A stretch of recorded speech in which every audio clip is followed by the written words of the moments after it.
Good evening, everybody. I'm going to call the City of Titusville City Council regular meeting, June 10th, 2025 at 6:30 to order. Before we begin, please bow your head for a moment of silence.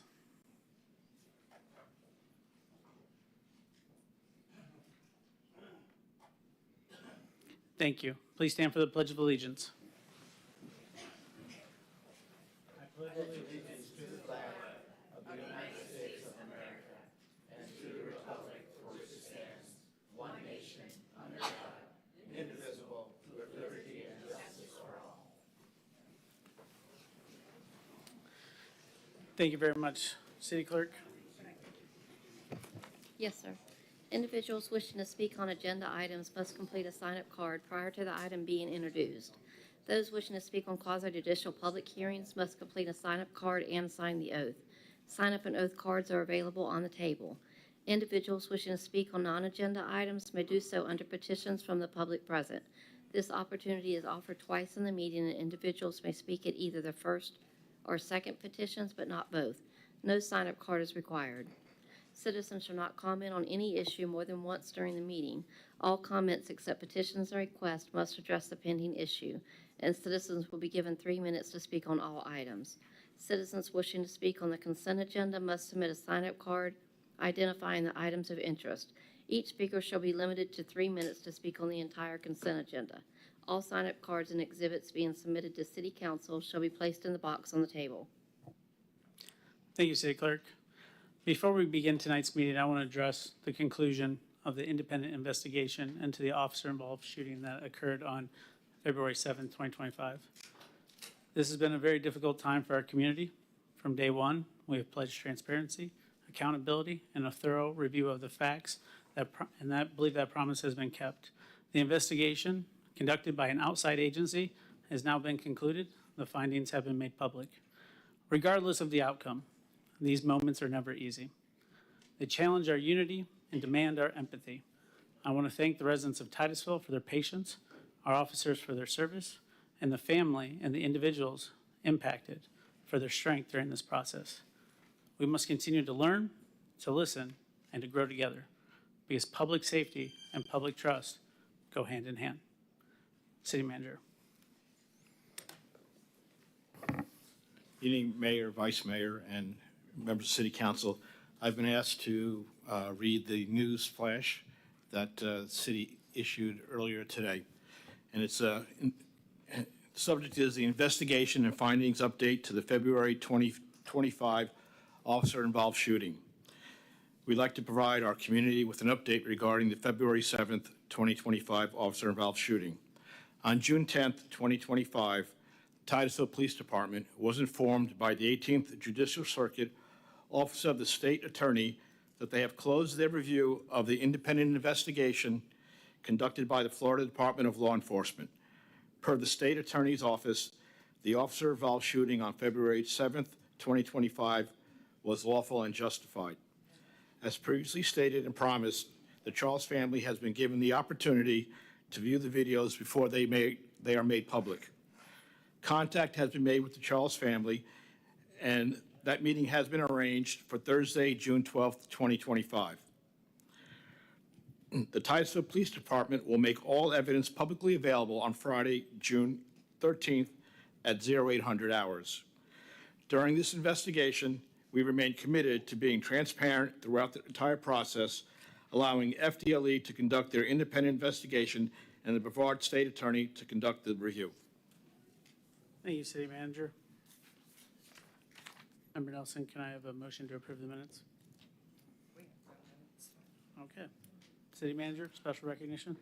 Yes, sir. We'll now go on to the 5A special presentations. It's a proclamation for aging matters in Brevard. And I'll read the proclamation. Official proclamation of the City of Titusville, Florida.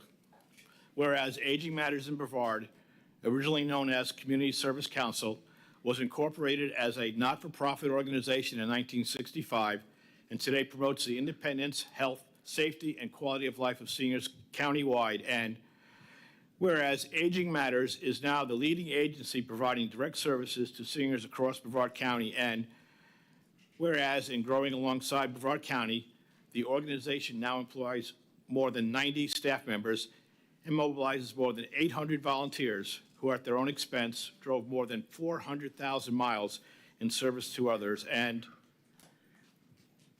whereas together, staff and volunteers, with support from a myriad of supporters, provide life-changing services annually to hundreds of seniors countywide, including 79,000 hours of companionship, respite, socialization, safety and wellness checks, and light housekeeping. And whereas the organization prepared more than 425,000 meals at its Brevard Community Kitchen and distributed them daily through its Meals on Wheels program, offered them at 13 seniors at lunch community dining centers weekly, and provided pet food to 160 clients through Pets on Wheels monthly. And whereas Aging Matters installed 178 ramps, 2,100 grab bars, operated the Sunflower House, which provides critical caregiver support, recruited retired senior volunteer program volunteers for its own and many other organizations, and conducted bone builders classes for 370 seniors to prevent osteoporosis.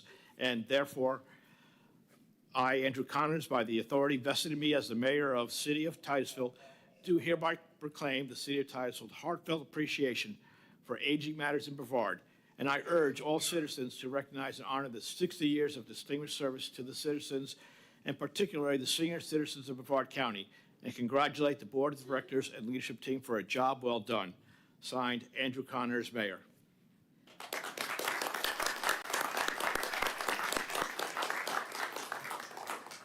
Thank you so much. Council, I know you have a busy agenda. I do want to take a couple minutes to share some remarks. Again, my name is Ken Parks. I'm the Development Director at Aging Matters. Our Executive Director would be here, but he's at a political function, and two other people are receiving other proclamations today because we rely on local support and local leadership. So thank you. It's an honor to be here and accept this proclamation to mark the occasion of our 60th anniversary. 1965, local leaders such as you established the Community Services Council of Brevard County, which would soon evolve into our organization. That original council included about 50 organizations, considering a variety of social and health concerns facing our rapidly changing national society and our rapidly growing local region. The Space Coast had recently been born, and Brevard County was at the center of national attention. 1965 marked many turning points for our nation and a momentous turning point for American seniors. The Older Americans Act was signed into law. A national network of federal, state, and local agencies was created to plan and provide services to help older adults like me live independently in their homes for as long as possible, saving seniors the stress of leaving home and saving the United States a great deal of money. This interconnected structure is known as the U.S. Aging Network. From the original Community Services Council of Brevard, many initiatives evolved and were undertaken by various council members. However, the council itself evolved into our organization and a local network that joined the greater U.S. Aging Network called for in the Older Americans Act. And it went on to become the lead agency that we are today, serving the needs of seniors in Brevard County. From 1965 right up until today, Aging Matters in Brevard has provided ever-evolving services. In your proclamation, you cite some of the ever-evolving services that are being provided today, and the services are impressive, life-changing, and many times life-saving. That is possible thanks to leaders such as you and such as you. You're very welcome. As we celebrate our 60th anniversary, we're looking back to remember and celebrate the champions who made this moment possible. Local champions, again, such as you. This year, we also are looking forward from 2025 to 2085 and asking, who are today's champions? Who will champion the ever-evolving services it will take to keep Brevard County seniors independent, safe, healthy, and preserve their quality of life for as long as possible. This year, we look to you. And on July 1st, we will launch the Aging Matters in Brevard 2025 to 2085 Champions Initiative. We look forward to exploring and discovering with you how we'll continue to provide ever-evolving local solutions for our homebound seniors and others. We also look to you and our local community to call upon state leaders to encourage our elected leaders at the national level to continue to support the Older Americans Act, currently up for renewal before Congress. Every dollar invested in Aging Matters in Brevard saves government $10 and provides seniors with dignity. We look forward to visiting with you further. We thank you sincerely for your leadership and this proclamation, and most of all, for caring for our local seniors. Thank you very much. Thank you very much. City Manager? Yes, sir. Moving on to boards and commissions. For item 6A is the appointment of the city's representative to Space Coast Economic Development Commission ad valorem tax abatement advisory committee. And the recommended action is to approve the appointment of Nicholas Gow, Economic Development Director, as the City of Titusville's representative to the Space Coast Economic Development Commission's ad valorem tax abatement advisory committee. Thank you very much, City Manager. City Clerk? We have one card at Stan Johnston.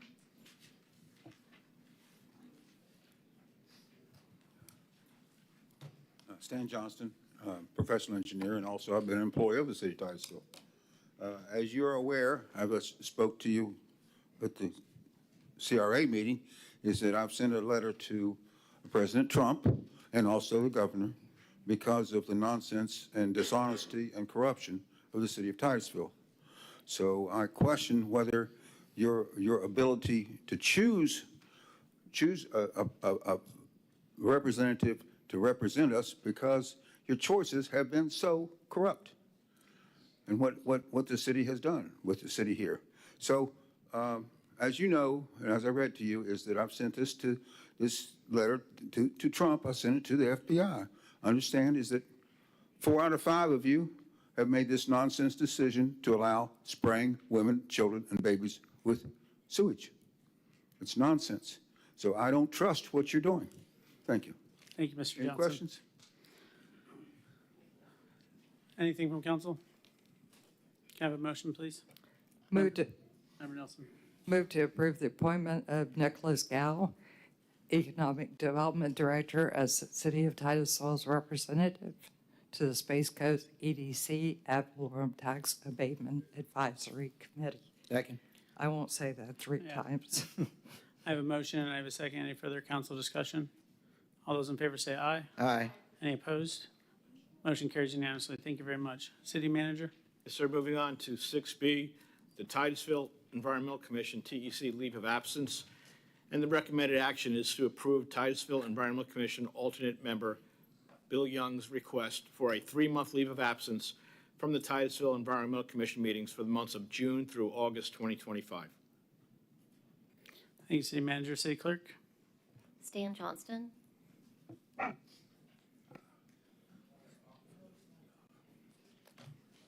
Yeah, I approve of this, and I approve of what he's been saying, is that he, along with all of the members of the TEC, say, Stanley, that's me. He said, stop it. Don't go before council, because they're just going to keep on saying or not making the right decision as far as spraying people with sewage. So we've got 4 out of 5 council members that say spray people with sewage, but we have the TEC says don't spray. I don't know what Mr. Trump's going to do, but I've asked him the question too. I've asked Tom Abadi on the phone. I said, well, what does Kevin Cook say about it? Tom, what does Kevin Cook have to say about it?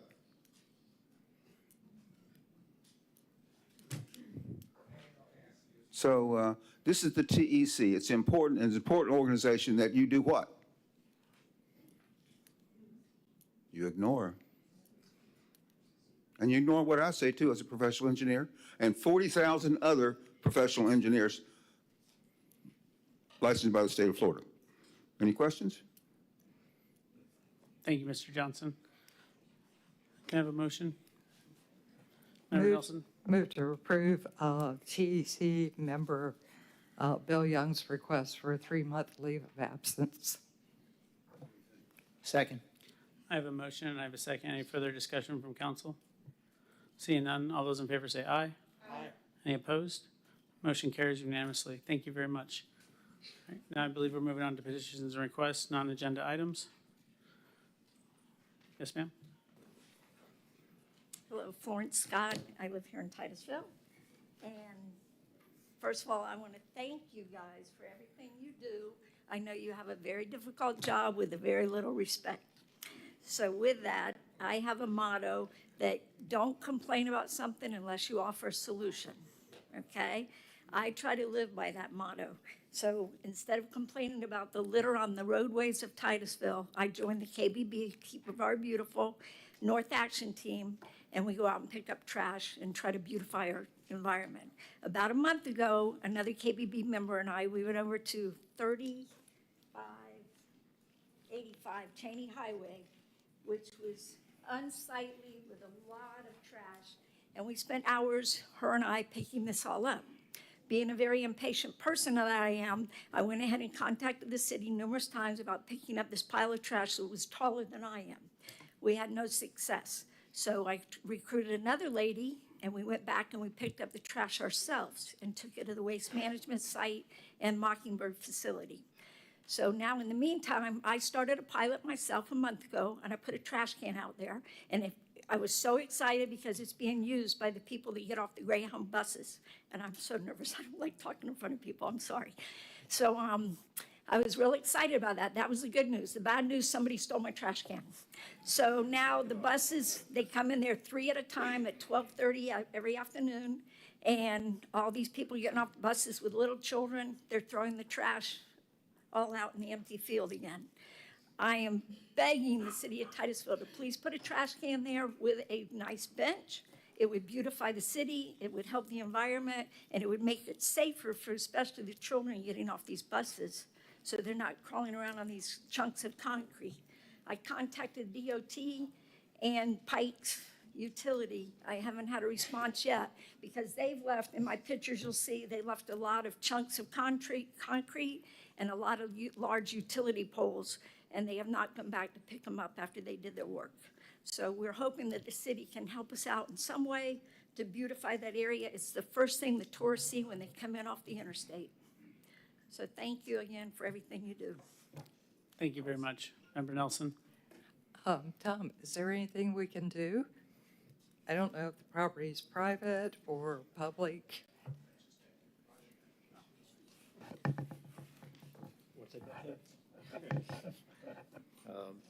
The only bus stops, or the only benches we have installed were in partnership with SCAT, where we did years ago install some bus stops in which we do monitor and pick up the trash, but those are at the county bus stops.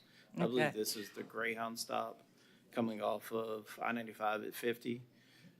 So we don't have anywhere else other than in the downtown, which we have benches or trash cans in which we pick up aside from SCAT locations. Well, is the property private or public?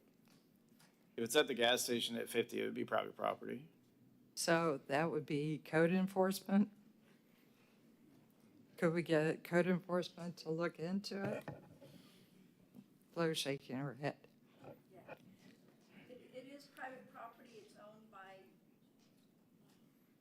his name is escaping me, but the tenant in the pizza place pays $400 a month for Mr. Shaw, Mike Shaw, to maintain that property. This is the roadway. Yeah.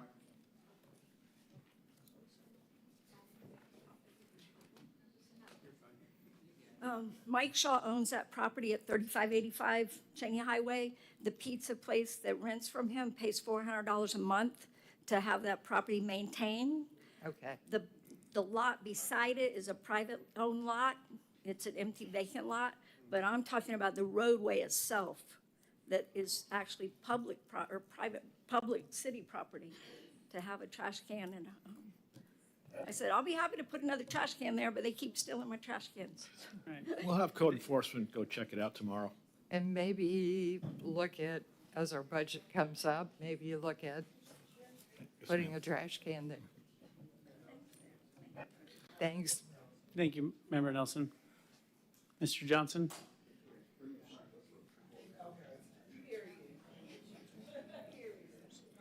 Okay, I'll start this because she said we should have, just lady just before me said we should offer some solutions. Well, my solutions to these problems is just tell the truth. Tell the truth. So right now we have 4 out of 5 council members which are on the others that are not telling the truth. And, okay, right here, I got a little Bible. I swear to tell the truth, the whole truth, and nothing but the truth, so help me God. And I have written a letter to President Trump. She has Wanda has a copy of that. It's going to go in the meeting minutes, and it was dated January the 8th. It says, the subject is illegal dirty deeds done dirt cheap by the city of Titusville, Florida.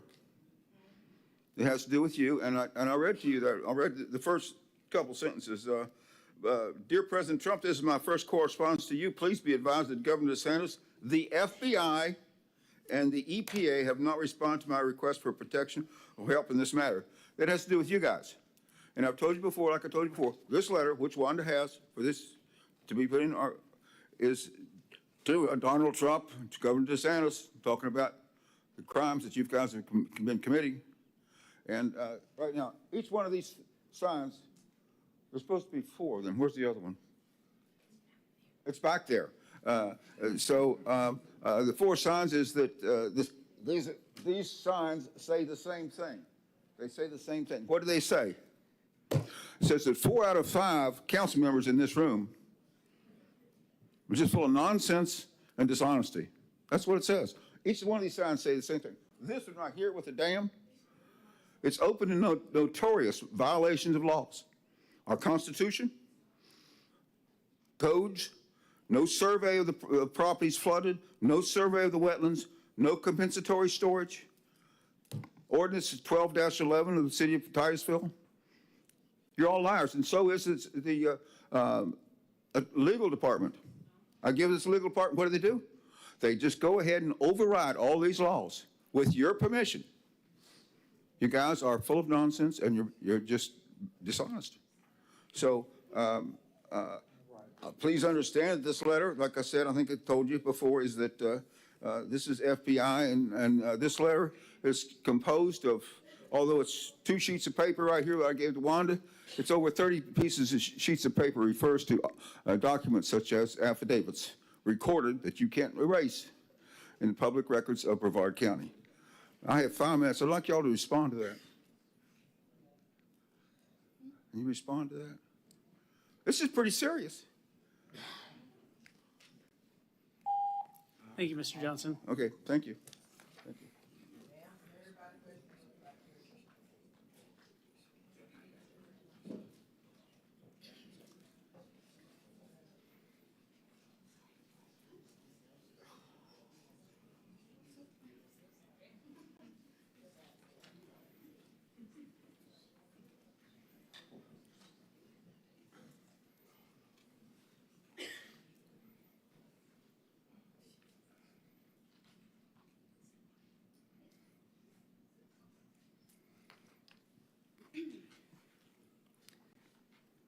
That's way high.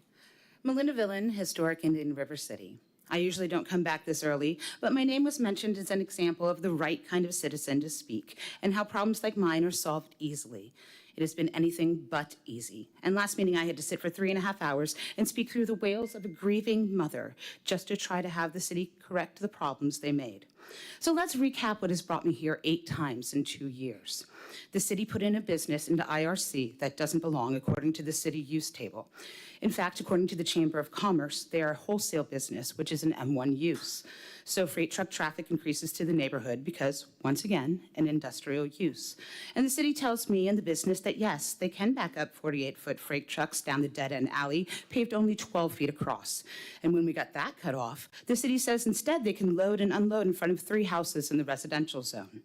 When I point out all of this violates the neighborhood plan and IRC zoning, I get told the neighborhood plan doesn't matter and the zoning is actually an overlay.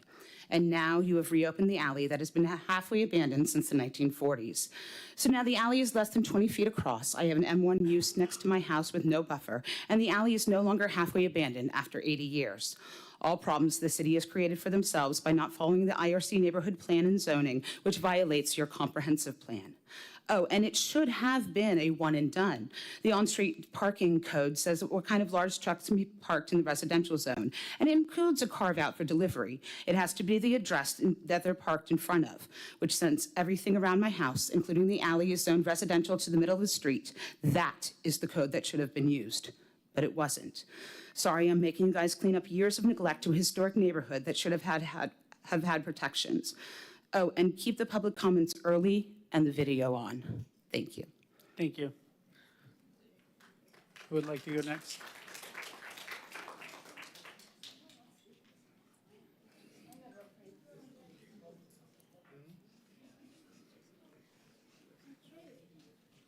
Dr. O'Rourke, Titusville resident. I was waiting because I wanted to be sure anybody who wanted to speak before me had the opportunity. I spent a lot of time thinking about our last meeting and the disaster that it was, and I gave it some thought. And I've heard that a weak man leads with a gavel, and a strong man leads with kindness. This statement is so true in Titusville. Andrew tries to lead by force by silencing not only the citizens, but also the city council members who were elected by the citizens to represent them. His only skill seems to be banging his gavel, monitoring the time clock, and demanding order. What a disappointment. Many are frustrated by the discord at the city council meetings, but it's important to understand the source and not the symptom. Prior to Andrew stealing the election and falsely planting himself in the mayor's seat, citizens have been coming to the city council meetings to express their concerns and displeasure with city council rulings. But we did not have this level of discord and frustration. And why not? Well, quite simply, Mayor Diesel created a welcoming atmosphere, taking time to listen to the citizens and to respond to their concerns. I didn't always agree with Mayor Diesel, but I appreciate his leadership and concern for the citizens. Andrew has neither the ability nor the empathy for the citizens to do this. Another famous saying is not to blame the victim. And even though Andrew is constantly claiming he's the victim, that statement is not only amusing, but simply not true. The citizens and I suspect many members of the city council are the victims of Andrew's poor leadership. When a leader tries to lead by intimidation, disrespect, and basic incompetence, the citizens have no choice but to fight back against this system. And that is the cause, not the result of the negative atmosphere in the city council. The solution is obvious, but not simple to implement. Andrew needs to resign. But I doubt that that would ever happen. So, therefore, the citizens and city council members need to refuse to give in to his authoritarian leadership and speak the truth even when Andrew will do all he can to prevent this. If the city council members choose to listen to and respond to the citizens who have elected him, Andrew cannot continue to silence the citizens. If you don't have the courage to stand up for the citizens, then I suspect nothing will improve. But don't blame the citizen for what Andrew has caused. Thank you.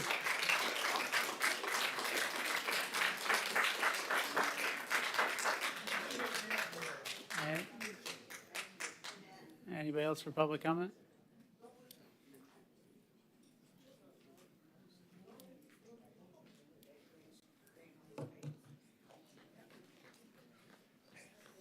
My name is James Saunders. Address is 903 Pine Street, Titusville, Florida.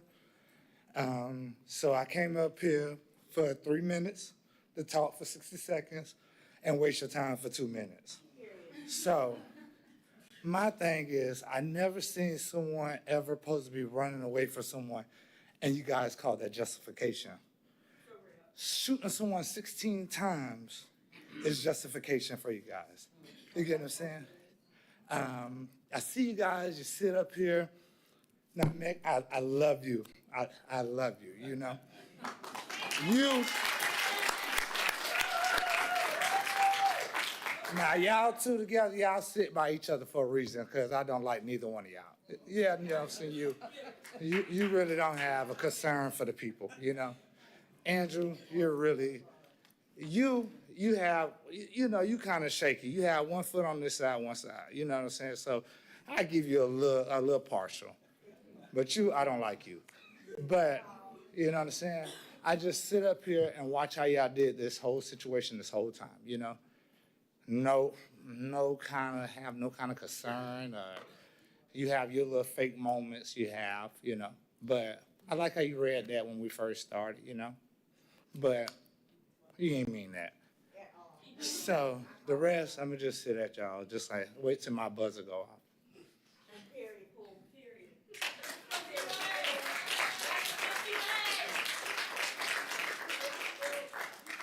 I do got 3 minutes, right?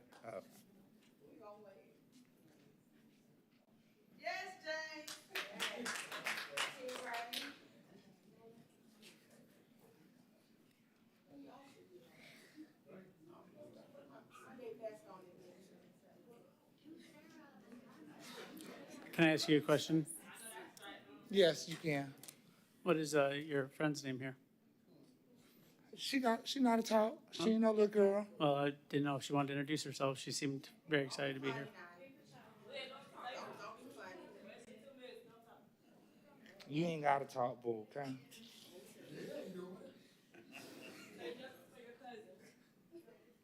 Who we up here for? No, we ain't up here for him.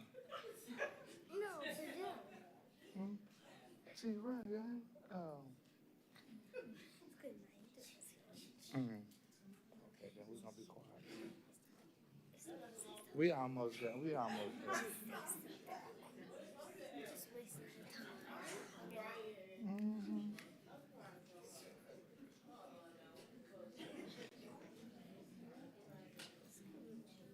Thank you, Mr. Sanders.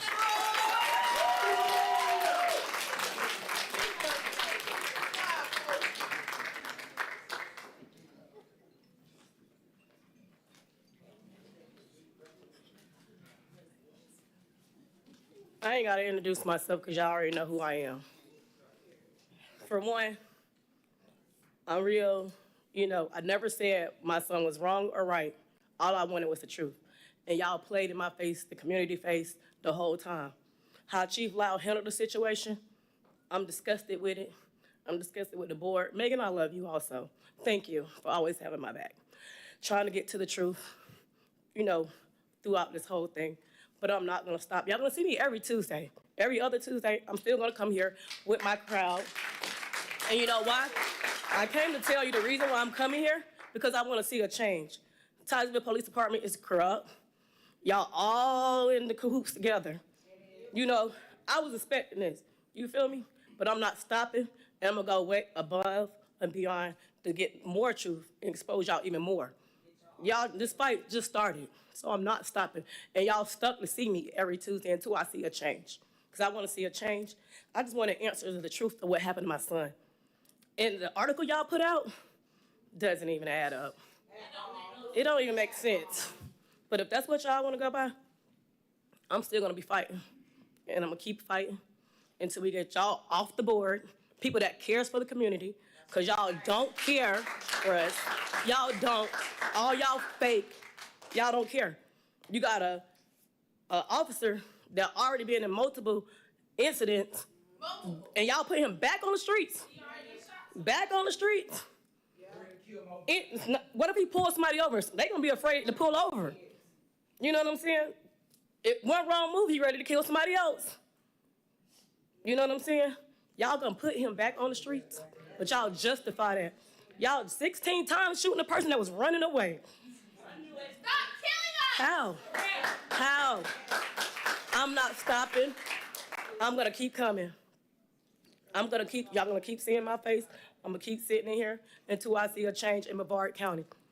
So no other parent have to go through what I went through just to get answers. Y'all didn't help me at one bit with all of this. One bit.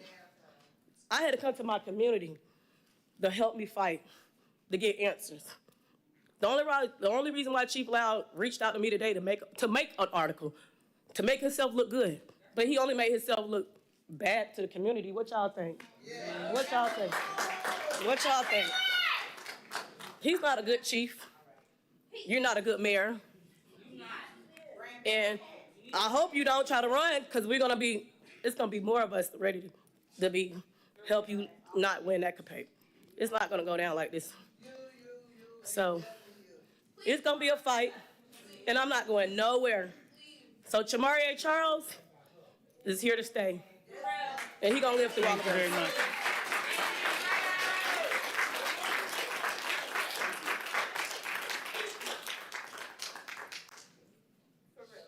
Anybody else for petitions and requests?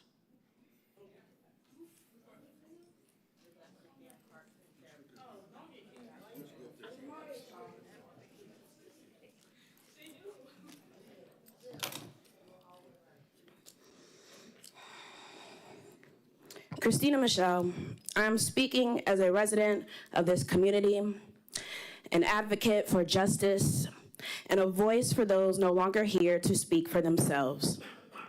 Chamarie Charles. On February 7th, Chamarie Charles was shot and killed by law enforcement in what the department frames as a justified use of deadly force.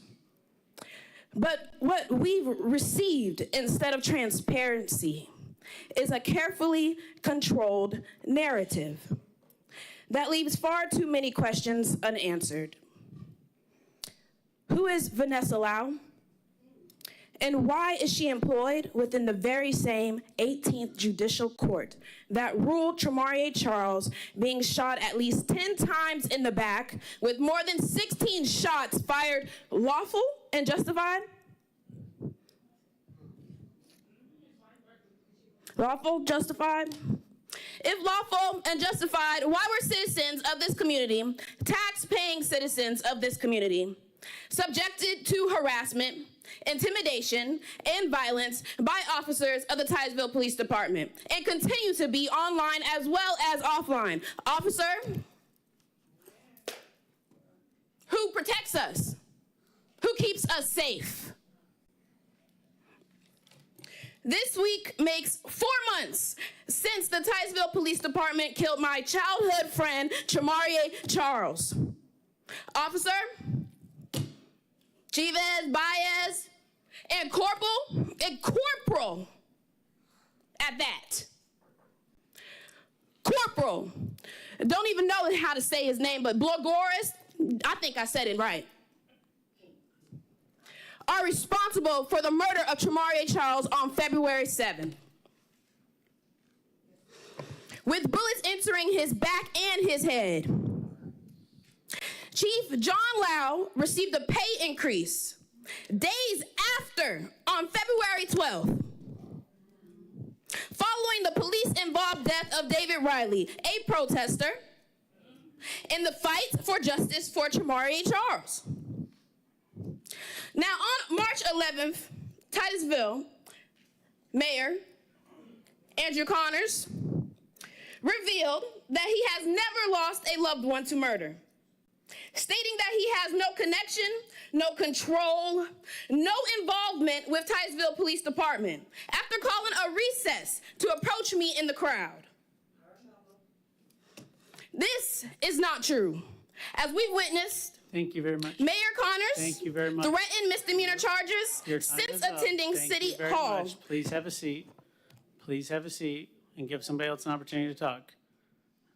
We've been through the rules of As decorum. well as Ma'am, on please have October a seat. 2024. You're going to make me ask you to leave. Please have a seat. Please have a seat.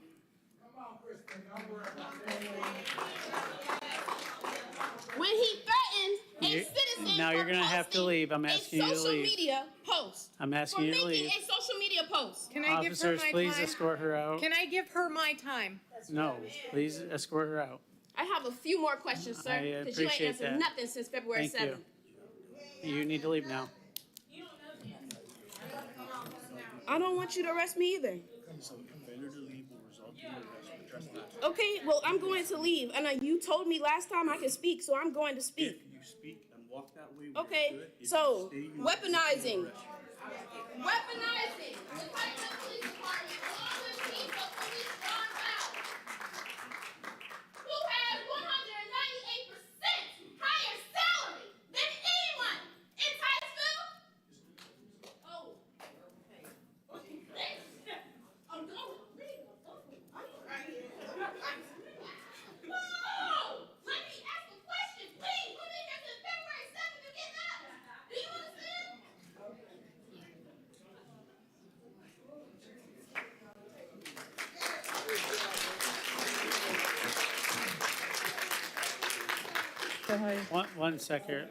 One second, Ms. Baker. Hold on. Member Nelson. I'd like to correct something. Vanessa Lau works for a judge in Seminole County. She has nothing to do with the state attorney's office. State attorney's office is the agency that makes these decisions.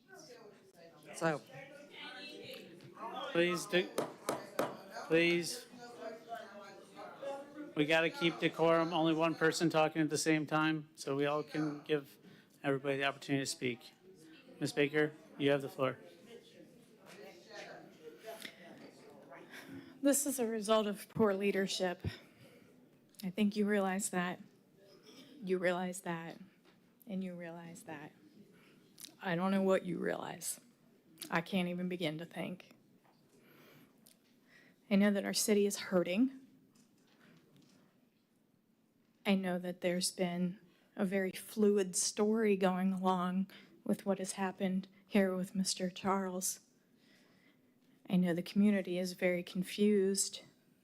We don't know why Ms. Charles was unable to see the video before there was a statement made, put out with the narrative of what happened with that video. It really, really seems like the city is trying very hard to plant seeds in the community's head of what happened and what kind of person Trimaria was. And I can tell you that after meeting his mother and many of his friends, he was a lovely young man. So regardless of whether he had done some things wrong or not, I've done things wrong. I know you've done things wrong. There's no respect here. There's no respect. Speaking ill of the dead, talking like, not communicating with a grieving mother. People coming up here over and over again asking questions and getting no answers. We've said this over and over again. The stone face, the smirks, the weird stares, the eating, the putting earbuds in. The disrespect is absolutely unbelievable out of some of you. I don't understand. I want it to be better. I'm with a lot of people and that I really, really miss Mayor Diesel right now. We have to start making steps to move forward and bring our community together. This division is absolutely ridiculous. And if there's not trust here, it's because of you. You didn't build it. It's not their responsibility to build the trust, it's yours. Please answer some questions, take these people seriously, and just one small tidbit. All these years that Mr. Johnston has been coming in here and talking about fraud, not once has anybody said he was wrong. Thank you.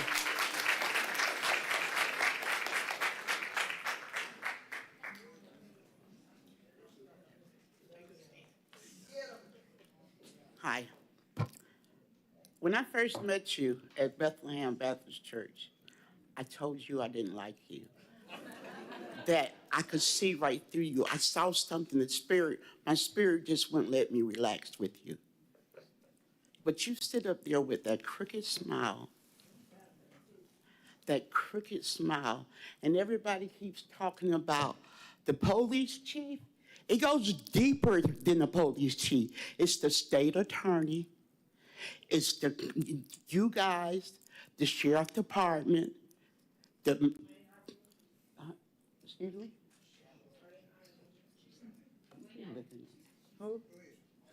The sheriff department, the attorney general. This stuff is deep, and we're gonna fight. You're not gonna get away with this no more. I'm tired of Titusville. I'm tired of y'all thinking y'all can just do what y'all feel like doing, and it's all a joke to you guys. And you sit up there looking, I don't know what you look like, but you sit up there with that, you're so fake. It's so fake. But let me tell you who's in control of all of this. It's God. God is at the beginning, he's in the middle, and he's at the end. And as long as we got God, you're gonna be exposed. And yes, I keep telling y'all every time I talk, the feds are finna come. Maybe you did a favor, you guys did a favor today. Now the feds can come in and work what they gotta work for you guys. What are you looking at? Say something. This is your time. Say something. Nobody, I like you. But say something. I asked you to resign last week, didn't I? I told you. I said so you get caught up in this, baby, because the feds are coming. I can bet my life. They are coming, and the whole city of Titusville is going to be on a federal investigation. Thank you. Thank you very much.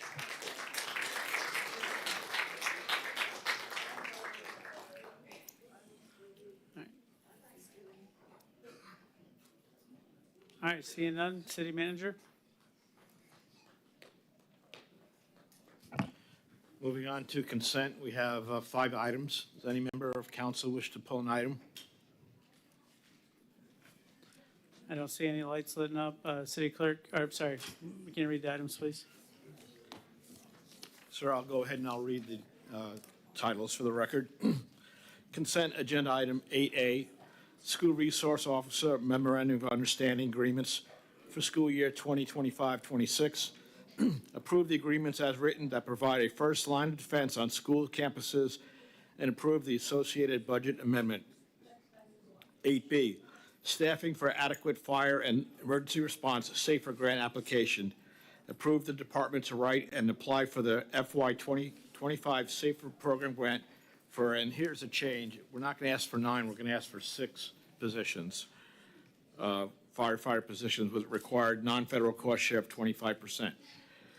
And authorize Chief Lucas Singer as the authorized organization representative to oversee the grant.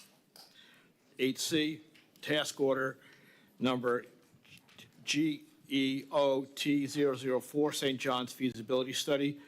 Approve the award of task order to Geosyntech Consultants in the amount of $500,000 to provide consulting services, including a feasibility study and preliminary engineering design report to evaluate the water flow within St. John's stormwater basin.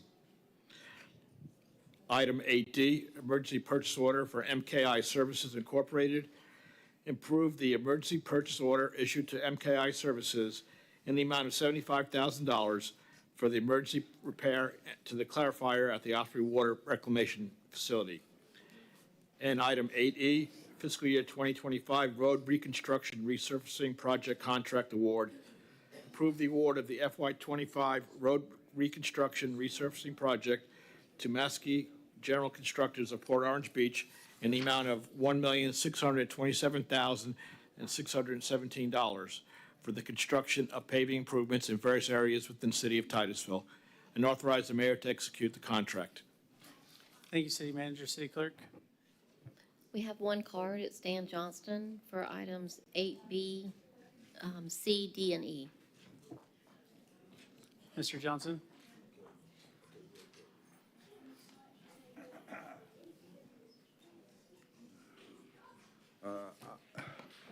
I should first mention that I'm going to ask for extra time. That I don't see how possibly I could go through all this, but 5 minutes additional.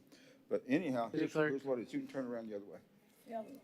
That's what's supposed to show. City Clerk, Okay, the person who's, hold on, Mr. Johnson, we're not quite ready for you yet. She's collecting other cards. Hold on, just do the minutes. Thank you. City Clerk, are you ready? Yes. Thank you. Mr. Johnson? okay, all right.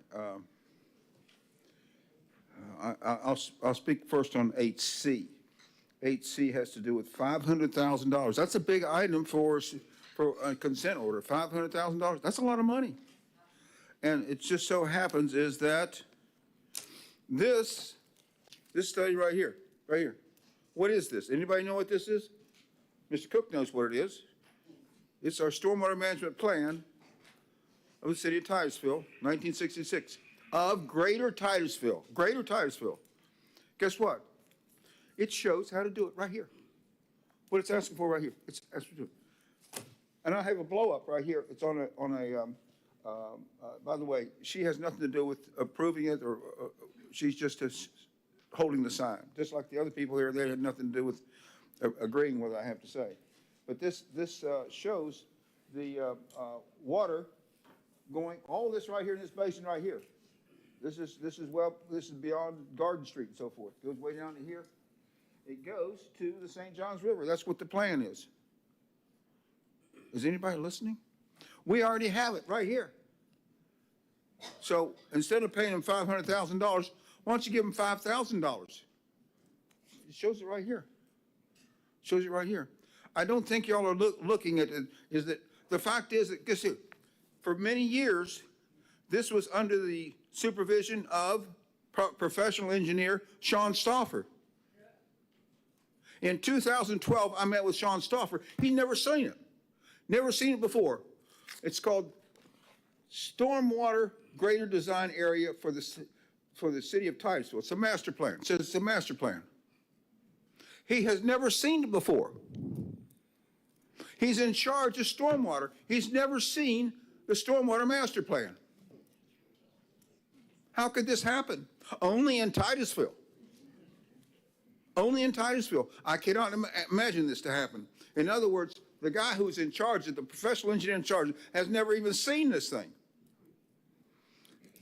Anyhow, this is a portion of it I'm showing you here. It would be a good thing for Mr. Kevin Cook to get a photo of this, because this is not easy to get to. It's combined USGS survey by another company.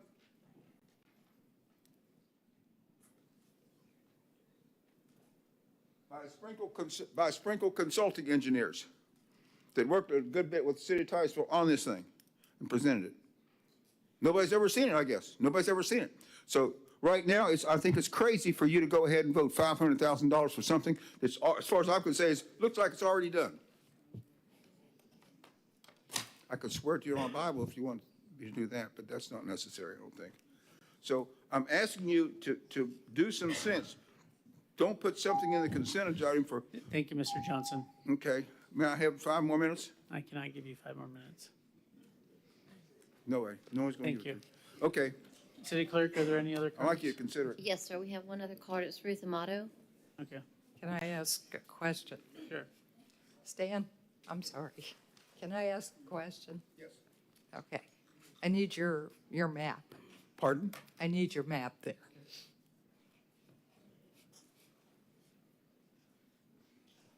So you have a red arrow going east and west, and that looks like it's the area to the west of Singleton. Let's see. This is I-95 right here. Okay, is that Singleton? This is I-95 right here. And that's the wetland that's, And this is Park Avenue right here. okay. And Park Avenue is just about the good part of it. All this right here, right now, is flowing to St. Johns River, except for this area right here that right now it's flowing to the Indian River, which is through Baker subdivision. Okay. Also, there is a lump here in which the water can go to the St. Johns or to the Indian River. Okay. And this plan is to lower this lump, which was actually canals that were dug through here back in, I'm not sure, the 30s or whatever it is. And I've got about 1,000 feet of property that has these ditches. So, question, have you talked to Mr. Cook about this? I'm not sure how much I've talked to him about it. I know I've presented this before. Okay. By the way, it's a grant that Sandy Reller got, so it's not necessarily our money. It's not necessary what? Our money. It's not like we're spending out of the general fund, but on the other hand, you're right, it's a large amount of money. It is. So I would like to see you talk to Mr. Cook about it. I'll be glad to. Okay. Sorry, Mayor, may I ask a question? Yes. Thank you. Kevin, this is a question for you. Can you speak to what Mr. Johnson is saying? How old is this study? I know that it is a $500,000 grant, but that's just for the study. And after that, the costs will be quite a bit. So I'm just curious if there's anything in the previous study that we could piggyback off of. Yeah, we're certainly provide the consultant with the study. I think they've already had the study. The study's 1960s, so obviously a lot of development has changed. A lot of rules have changed. At that time, things were, you didn't retain water, you just pushed it to whatever river you could get to. That's one of the reasons why we have a man-made ditch that goes near Mr. Johnson's property. If you look at an aerial, it's clearly it's a 90-degree turn-in ditch that unnaturally pushes water to the Indian River Lagoon. So that's what the study's trying to do, is correct some of the unnatural flows of water that were created over the years. The other thing that's changed is you recreate engineering work. By law, you must be able to do that work. Modeling technology has improved a lot, and one of the reasons why we use this consultant is they've already done 2 projects in this basin and modeled the entire area. So we've got to kind of leg up on this project with Geosyntec. But yeah, it'd be a much bigger project. This was St. John's driven. They came up and helped with the grant application and so forth to create this effort. They did a lot of these similar projects in the south end of the county. This is one of the few that we have at the north end that has a possibility of shifting some water to St. John's. And then I do have one more question. What is the danger of us shifting the water to St. John's? I know we always want to keep it away from the Indian River, but is there, I know that last hurricane, 46, was completely flooded. What happens when we start pushing water that way? Well, I think it's 2 parts. One, the St. Johns River will get a TMDL one day, the same way the Indian River does. So there'll be water quality needs at some point for the St. Johns side. The second part is water quantity. Part of this study I think they've got to look at is how they handle a change in quantity. So I couldn't tell you how the study is going to outcome, but I would anticipate there will be storage sites built so that your impacts are limiting in storm events to allow wetlands to store water, to allow the release into the other direction when there's not an impact from a storm. But those are the 2 primaries, I would say. The big one for us is I know water quality will become it's been draft for a number of years that the TMDLs will come for the St. John's. So these types of improvements in the future will have to have some sort of water quality benefit. I think our consultant can lay that out for us in this step as well. Okay, thank you very much. This is something I believe that Laura Lee has definitely been advocating for and pushing for, just to see if it is possible to make that change. But I appreciate all the questions. I believe we're ready for you now. Sorry. So, my name is Ruth Amato. I'm going to show you some pictures. This is State Road 46. This isn't as bad as it got. It was all the way up to the white line, almost covering it. This is at 6 Mile Creek, just right outside, like a mile or 2 from 95. This corner used to mark the high water mark for over 100 years. I know my family's been there for 125. It's 3/4 of the mile up the road now. The St. Johns River can't take any more water. The people that bring you food to the grocery stores, this is what their farms look like. They can't run cattle on that. As a matter of fact, it's so polluted, it kills the grass and takes it months and months to come back, where traditionally it used to provide fertilizer, but now it just kills everything. Here's another pasture, flooded, never flooded in 125 years, so please don't talk to me about a 100-year storm. This is Titusville stormwater flowing out into all those flooded areas. Straight from Sherwood, straight from, the one right over Dairy, can't think of the name of it, across from the schools. Where are you gonna put? American Village, thank you very much. And the other places where Titusville stormwater flows into unincorporated Brevard. Here's a fun fact. We haven't seen a significant rain year since 1954 at 80 inches. We average 60 inches a year. Can you imagine what this looks like if we had a decent year of rain? What happens when we have 80 inches of rain again? I can tell you when we had 80 inches of rain in 1954, we didn't flood like this because all the people that had orange groves out there then would have lost every single tree they had, and they didn't.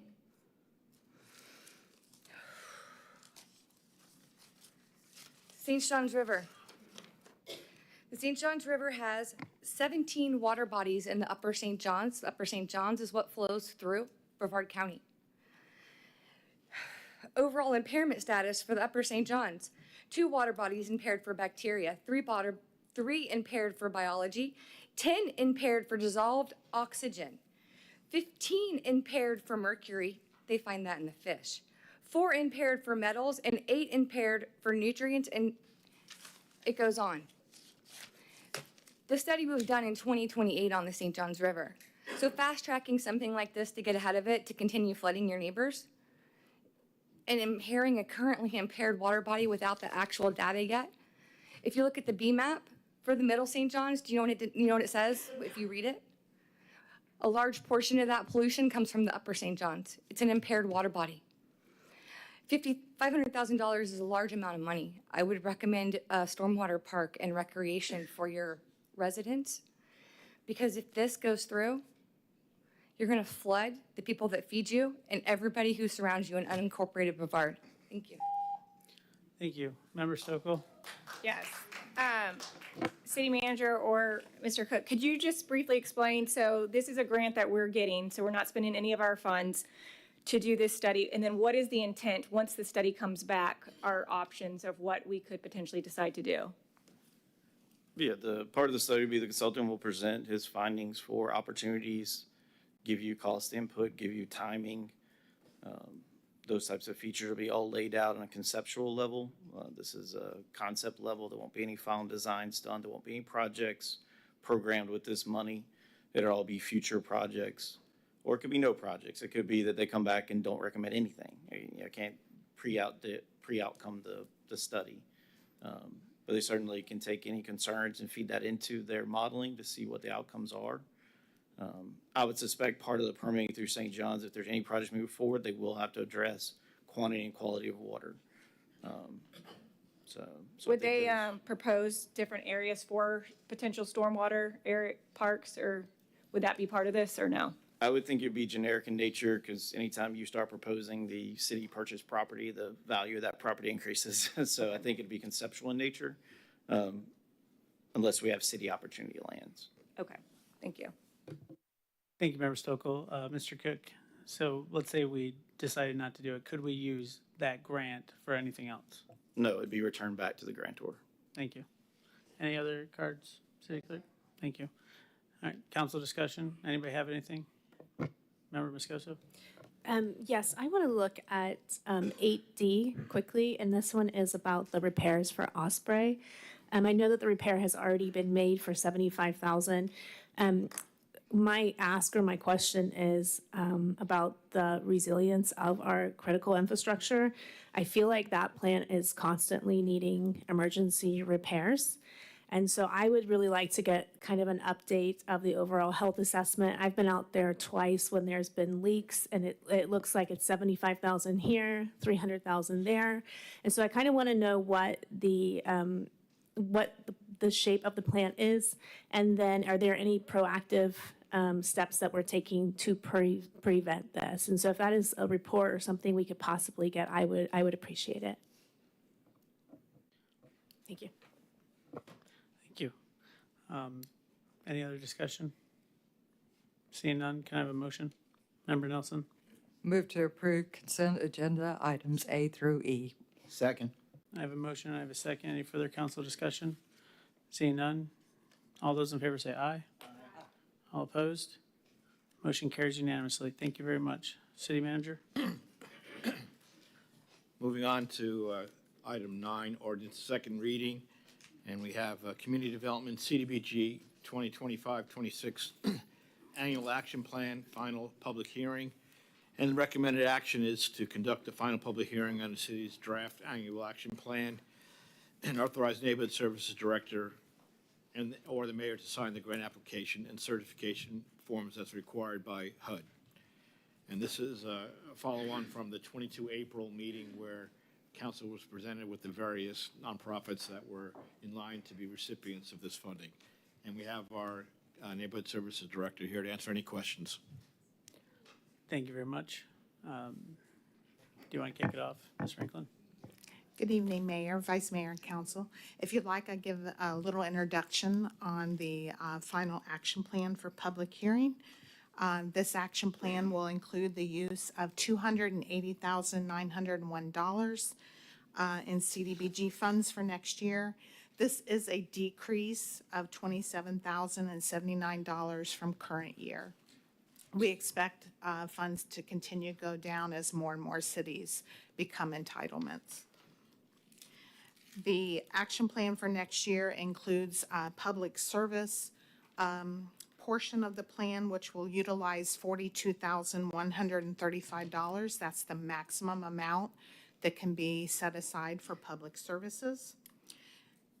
Then under our infrastructure and other programs for the low mod area benefits, that would be $182,586.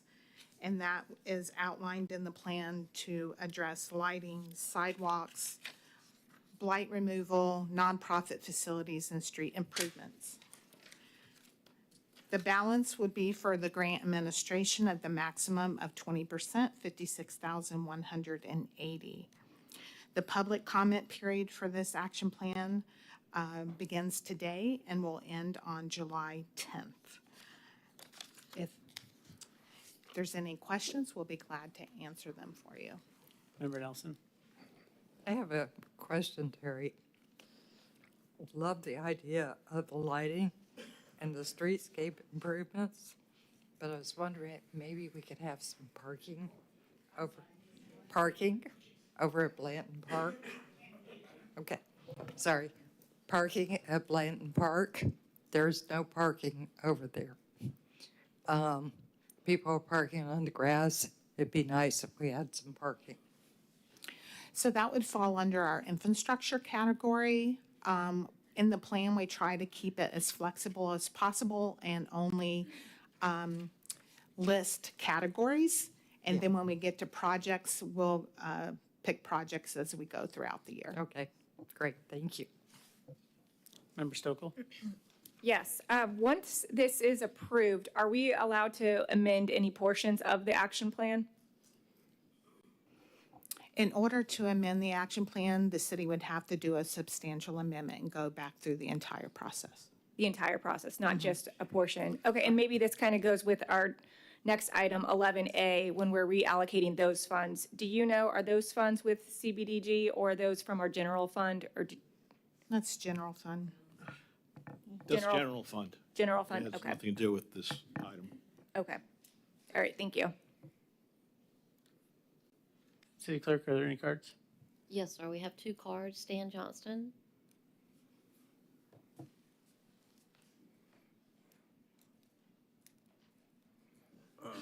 We're on this deal on road changes, right, Terry? I'm sorry, Stan. We're on this De Leon road changes? No, we're on the CDBG funding. Yeah, okay. I spoke on this already. Maybe it was in planning and zoning, I'm not sure. But anyhow, I talked with Terry and I wrote her a letter. And we just had expensive improvements done on State Road 405, right there by my house and everything, for, I don't know, over a mile. And they put in a bunch of concrete islands in 405, and they put in a lot of painting, new painting that made lanes narrower. And at my age, it's hard for me to, get it out of the rumble, the tires out of the rumble. But anyhow, and they put up these posts that people are supposed to not hit, that stand up straight in the air like the orange PVC posts.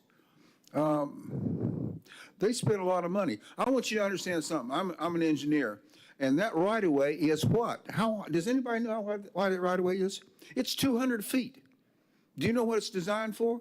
It's already been designed in about 1967 for 4-lane divided highway.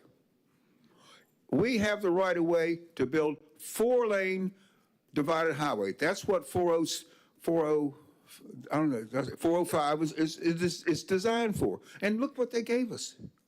They call this an improvement. That it didn't even use, it's not even using the plan that was approved years ago. And I don't see how it matches it. It's supposed to be divided, 4-lane divided. And what they did was nothing towards that, nothing. So they just, it appears to me is what we've done on that was we wasted our money. In a similar way, I'm comparing this De Leon improvement. I see you have a lot of painting and movement of curbs, or maybe putting in some curbs and so forth like that. I can't see that you're getting anything out of it. I really don't. It looks like it's just, you got so much money you don't know what to do with it. And that's what I see of the improvements on 405. It's just nonsense. Check it out yourself. Don't believe me? You'll look at those posts, they keep disappearing. I don't think, I just see a number of times that government sees something, they got so much money, they got to spend it on something. And that's what this looks like to me. So I'm in favor of putting the money towards Campbell Park. Any questions? Thank you, Mr. Johnson. The Campbell Park item is actually next. Yes, But I'll be speaking then too. I appreciate it. Thank you. And just to clarify, Mr. Johnson, sorry. Yes, sir. 405 is a state road. That is not the city. Don't you think I know that? Mr. Johnson, I'm having the. Don't you think I know that? Mr. Johnson, I have the microphone right now. Please have a seat. Okay, all right, you're right. 405 is a state road. SR 405 is a state Mr. Johnson, Yes. please have a seat. Oh, thank you. Thank you. Thank you, right now. Thank you. So State Road 405 is a state road, right? Yes, we do have a lot of right-of-way there, but at the time that it was purchased, it could be built as a 4-lane road. But with the changes in state laws, they do not actually have enough right-of-way, if they even had the funds, to make it 4 lanes. I've had numerous conversations with DOT about this.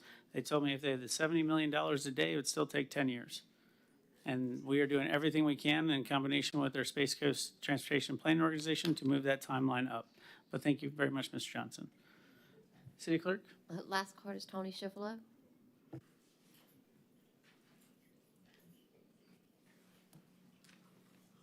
Tony Schifolo, Tropic Street. The concerned citizens asked me to speak on our behalf about the CDBG grant funds for year 4 of the 5-year plan, Ms. Stokel. While we appreciate Ms. Franklin's efforts to elicit a needs list from the community, we feel the final report does not adequately represent the projects required to fulfill the community's desired outcomes for the use of this money. Ms. Franklin has carefully explained and re-explained the HUD restrictions on the use of CDBG money. However, we still feel the need to express to Council, for the record, that we feel this report falls short of utilizing these funds to meet the needs of the South Street target area. Our list generated at our community meetings is specific to our west of downtown neighborhood. We ask for community improvements such as improved pedestrian lighting, sidewalks in the avenues blocks, spot blight removal, Isaac Campbell Park facilities upgrades and accessibility, and lastly of all, Ms. Stokel, select street improvements. Instead, the FY 25-26 plan called for utilizing a majority of the infrastructure allotment to repave the local streets from De Leon to the tracks, Main to South, where only Dummit is in need of repair. The city plans to repave all roads once every 30 years. They can use CDBG money in target areas. Or, if all the roads in the area covered by the grant are in good condition, grant funds may be used to revitalize this area in other ways. For example, in 2022, CDBG funds were used to install sidewalks. Citizens are more concerned with housing issues than street paving. They expressed a need for public housing improvements, more affordable rentals in good repair, new construction of affordable housing, rehabilitation of aging homes, demolition of abandoned derelict structures, more greenways, and public green spaces.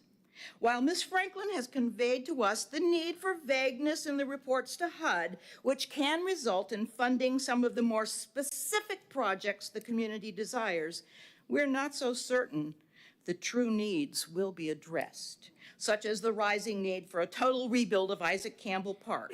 So even though we approve the submittal of this report as written, we intend to remain vigilant and involved in the betterment of our poor little old hood.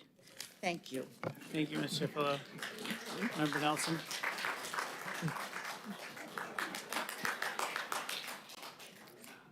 Okay, question, Terry. When we have a list of projects, will that come back to us? Normally, it does not come back to City Council. I can tell you that every project that's in this plan has come from the community. We listened to them over the last 5 years and have involved them in the selection of projects. So we will continue to meet with them and go through their priority list as it's in the plan and priority order as they suggested it be. So we'll work with them to get those categorized and done. Okay. I would like to see it come back to us so that we see what projects are going to be done. Oh, we can provide a report on what projects are being done, of course. Thank you, Member Nelson. Member Moscoso. So out of the 280,000, how much is being spent on repaving or resurfacing? You mean the 182,000? Sorry, the 182,000. I'm sorry, that's after you take We out. don't have a set, it's not set by activity or project at this point. That is the entire amount that's available. For infrastructure. For infrastructure or public facilities. And the community has expressed the need for public facilities, lighting, and sidewalks. So that will be our concentration. And have they given you a list of areas they would like those things? Not yet. We have inquired and asked for those lists, but we're waiting for those. Okay. So tonight, if we are just approving this, and then you will get back with the community and then get back to us, is that correct? So we Yeah, can see the so what- exact projects? Yeah, so what will happen is when we go to implement the plan in October, it doesn't start till October, we will get with the community and decide which project they want to do first, and then we'll provide a report to City Council. Okay, thank you. Oh, I was just making sure. And every time I looked, lights were different. All right. Was there any other cards, City Clerk? All right, thank you. Any further discussion from council? I don't see any. Can I have a motion? Move to approve the CDBG 25-26 Annual Action Plan, Final Public Annual Action Plan, with a proviso that we get reports on what projects are going to be done. Second. I have a motion and I have a second. Any further discussion? Seeing none, all those in favor say aye. Aye. Any opposed? Motion carries unanimously. Thank you very much. City Manager? Yes, sir, we have no items under ordinances number 10. So move on to old business, and that is the reallocation of De Leon Trail design funding to Isaac Campbell Park facilities. And the recommended action is to authorize the reallocation of $223,322 from the South De Leon Mobility Trail Project to create a new project for facility improvements at Isaac Campbell Park. Additionally, approve the associated budget amendment. Thank you very much. City Clerk, can you call the cards, please? Yes, Stan Johnston,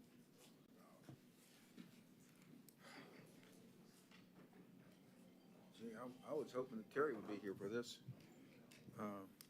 My name is Stan Johnston, and I'm with a group of other people we've talked about this, and that Campbell Park would be a really good idea to use some money to help it out.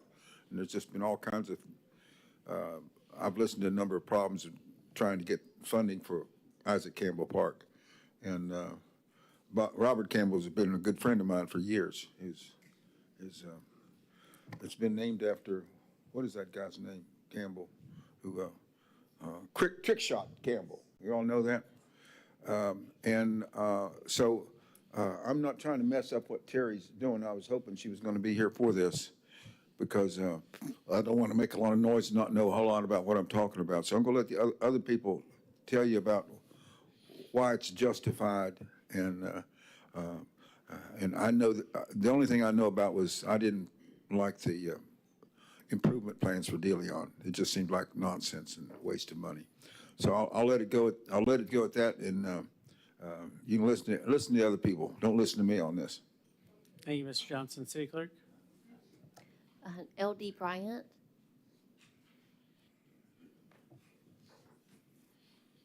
L.D. Bryant, City Advocate for Economic Growth and Development.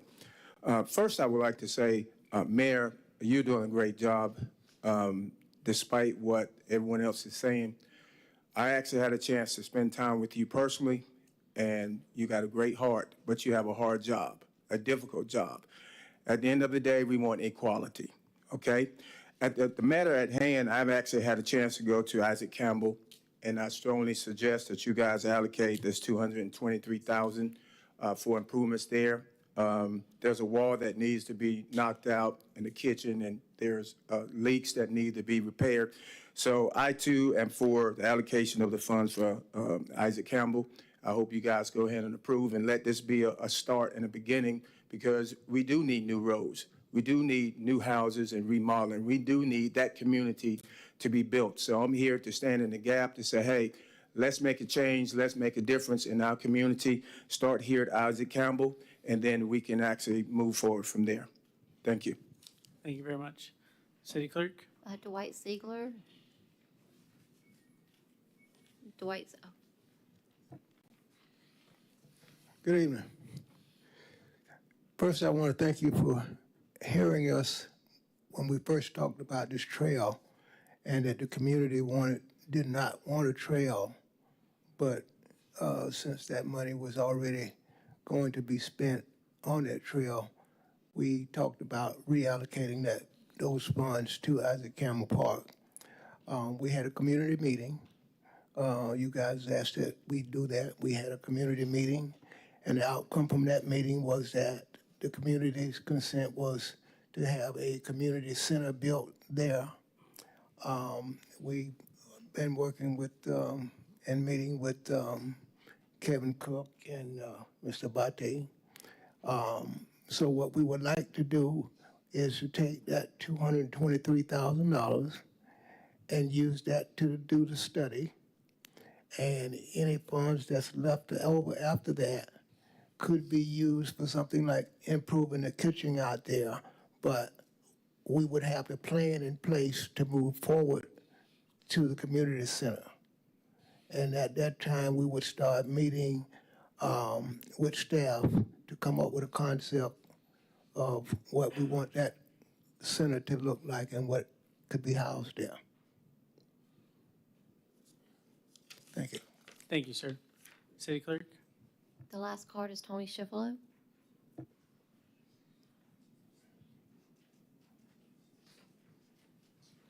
Schifolo. Speaking again for concerned citizens, we certainly appreciate council recognizing the lack of need for a 1-mile bike trail to nowhere along De Leon by pulling the general funds requested for that study.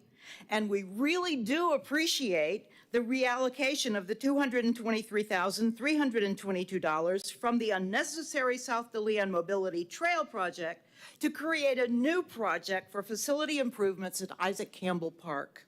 What we want to emphasize is the need for this to be the beginning of a project to completely redesign the park for this community in today's world. We want it known that this is not the totality of the monies to be spent on this community asset, but just as it was designated for engineering consulting services related to constructing bike trail amenities, it can be for the planning and engineering of a community design park with the expectation of future funds to complete the implementation of the plan. Improvements to be made will be coordinated with North Brevard Parks and Rec staff, along with additional community input prior to any construction or facility modification taking place. So I'm standing for the concerned citizens to thank you for considering this reallocation of the 223,322. Don't you like the symmetry of that number? Thank you. Thank you very much, Ms. Shifalo. City Clerk, I just want to double check any other cards. Okay, thank you. All right, City Council, Member Stokel.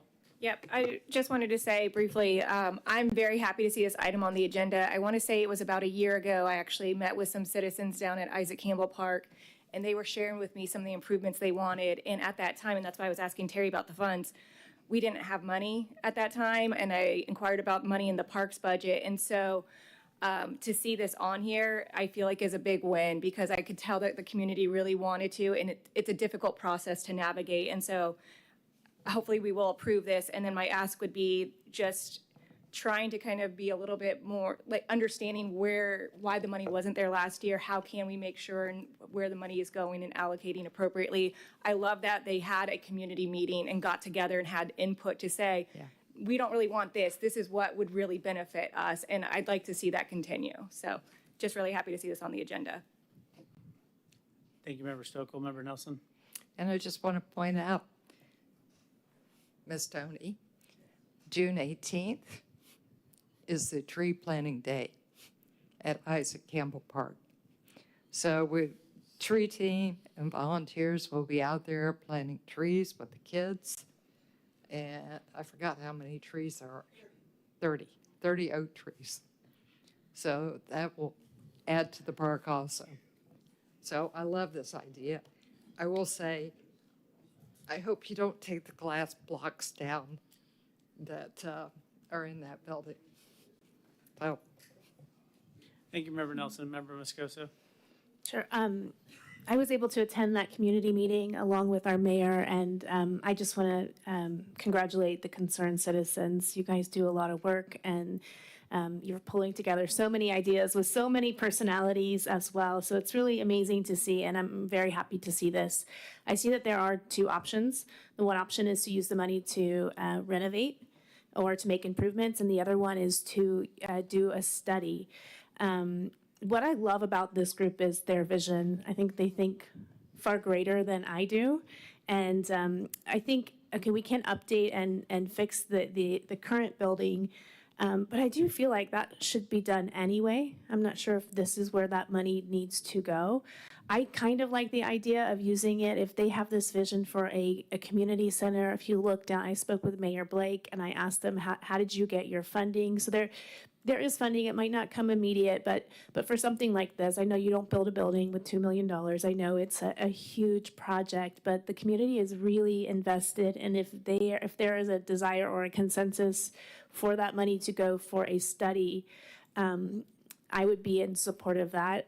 Ultimately, I think it's something the council decides, but it's getting the input from the community of what they want. Is it just the renovations, or is it actually the vision for a new building there?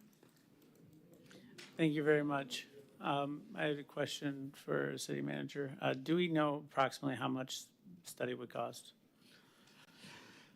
A consultant's design for a community center.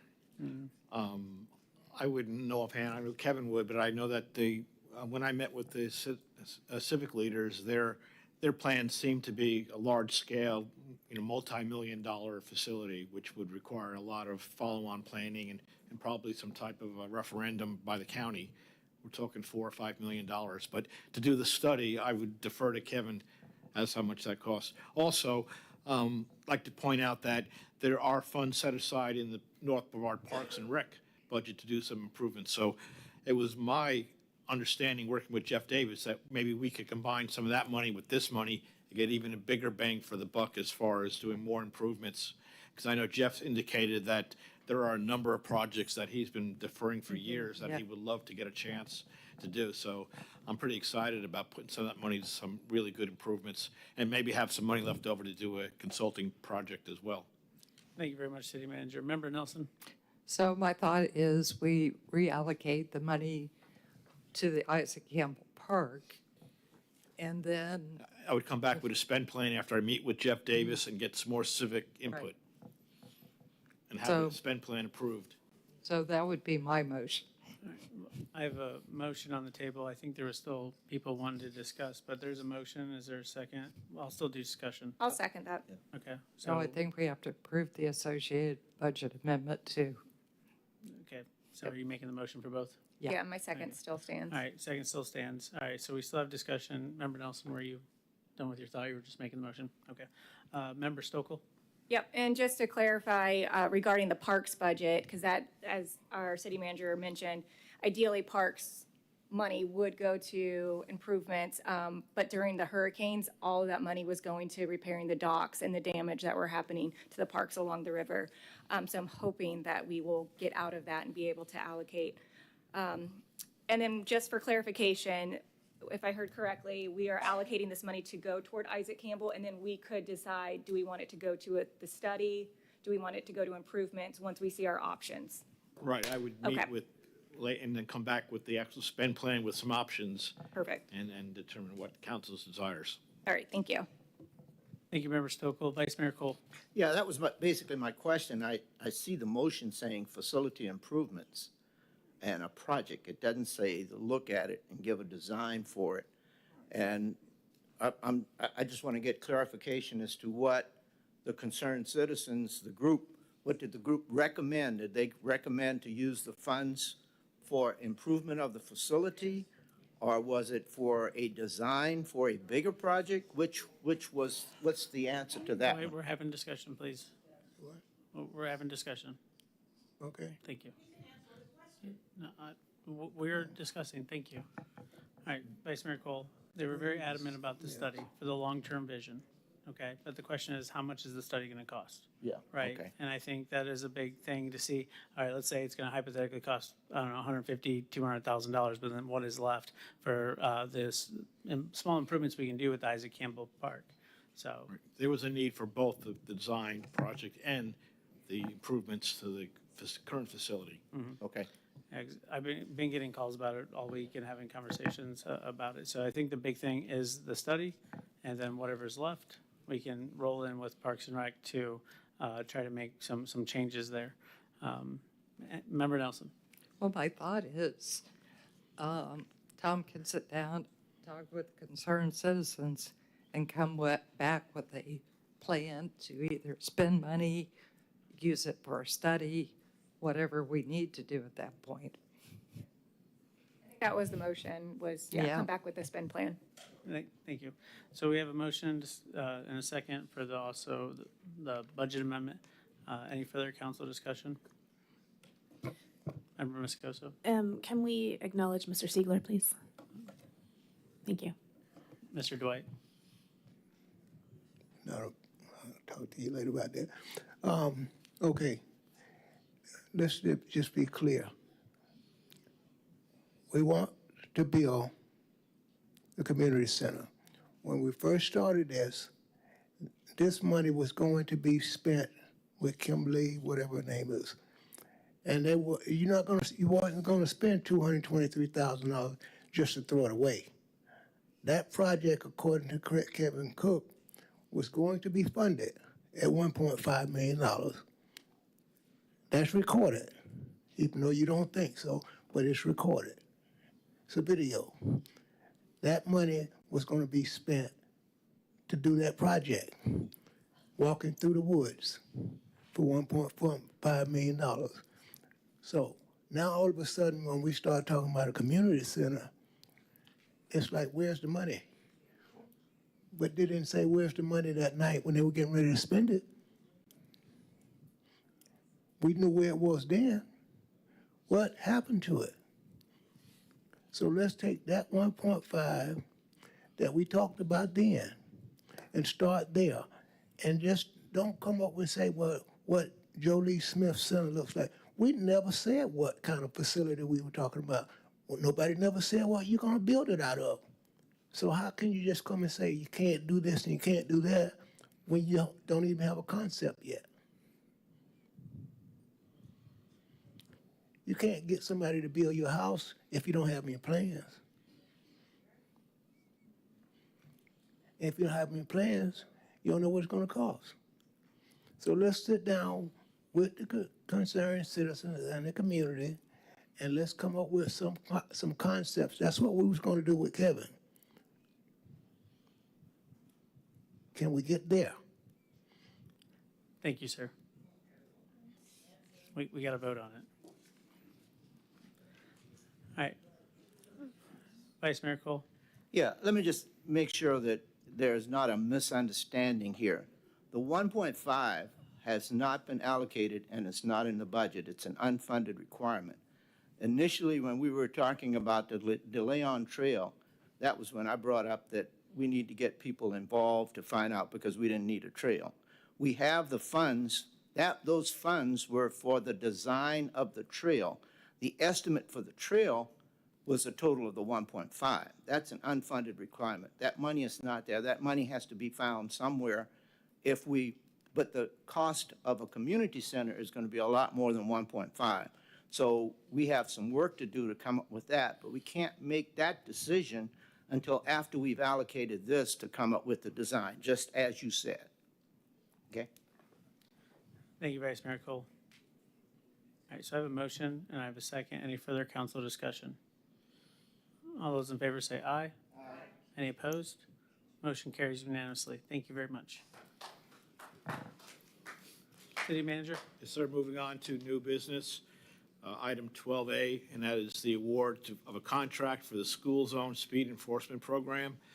And the recommended action is to approve the use of the Baker County Sheriff's Office Florida contract RFP number 24-002 speed detection camera system for school zones to Ultimate of Lanham, Maryland for installation and placement of speed detection systems within the city, and approve resolution number 11-2025 and authorize the mayor to execute the piggyback contract. And we have representatives from the company as well as Titusville Police to answer any questions. Thank you very much. Member Sokol, can I get on the cards first? Yes. Yeah. City Clerk? We have one card. It's Stan Johnston. Well, actually, he does not have a card for this item, so I'll pull that back. All right, thank you. All right, TPD. And then I believe you have a representative from the company.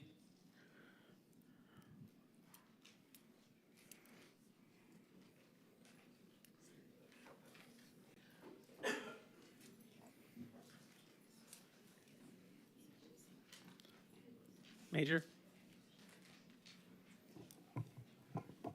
Yeah, so we did the presentation. We did the 2 readings of the ordinance. Obviously, the ordinance passed. There was some concern from a couple of council members.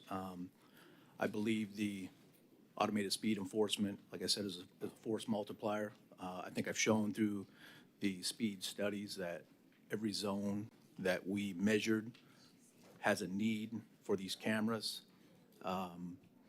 We've done our research with this company, Ultimate. Some of the concerns stem from some vendors having several mistakes during the process, and we've done our research with Ultimate. Ultimate has several programs throughout the state. Not one of them has been paused. Not one of them has been marred in controversy, which what brings us here today with one of the representatives who's very knowledgeable in the area. And he's here to answer any questions or concerns that you may have. Thank you very much. Anything you'd like to say first? All right. Just happy to be here. Ultimate was the first vendor in Florida. We were the first to issue warnings, citations. So we have the experience. We've been in business for about 20 years, a little over 20 years. We're in 11 different states and about 75 programs throughout America. We're one of the few American-owned and operated companies in the photo enforcement industry. All of our employees are U.S.-based. We never send out our processing. We maintain our own equipment and assemble our own equipment here in the United States as well. Thank you very much. Member Nelson. So first question I had, can we get a 60-day warning period as opposed to the 30 days? Sure. Okay. Next question I had, this is for you, Major. I have to say, I was going through THS school zone the other day. I was not, but I should have been. I almost got knocked off the road, people speeding past me. I was conscientiously doing the speed limit. But yeah, I was amazed at how fast people were passing me. It was crazy. But the question I had was, as I was going south on US 1 past THS, I didn't see a sign that said, this is the end of the school zone. So I would ask that you check that. So the US 1 side isn't actually a school zone. Those are kind of recommended speeds. There are signs there, but that wouldn't be an area that we'd be putting the automated enforcement. It's on the backside on Hopkins and on the other side on Sycamore there. So interesting enough, what I like about the program, what I like about Titusville, the way it's set up, there are no schools where the speed limit's 55 and we're trying to, where everybody's hitting their brakes, and it's not a gotcha. I think the fastest speed in any school zone in the city is 35. So in order for most violators to get a citation, we probably need to issue them a pilot license as well, because they're going to be flying through there because it's 35. So they're going to be doing 46 miles an hour. That's fast for a school zone where you have kids coming and going all day. And I think we'll have a hard time arguing that it's okay to do that, even me. And I've never been a big citation writer. I don't even know if I went through an entire citation book in my whole career, to be honest with you. I stop a lot of people, but I don't write a lot of tickets. But I can tell you that looking at those, I was actually surprised when we did the speed studies. I didn't think this was going to be for us, and I was shocked when I saw the statistics. I wasn't prepared for it, which is why we ran 3 studies, because I said, well, hold on a minute, this doesn't seem right. So I got 2 other companies to come in and run it, and they were all very similar. So I was shocked.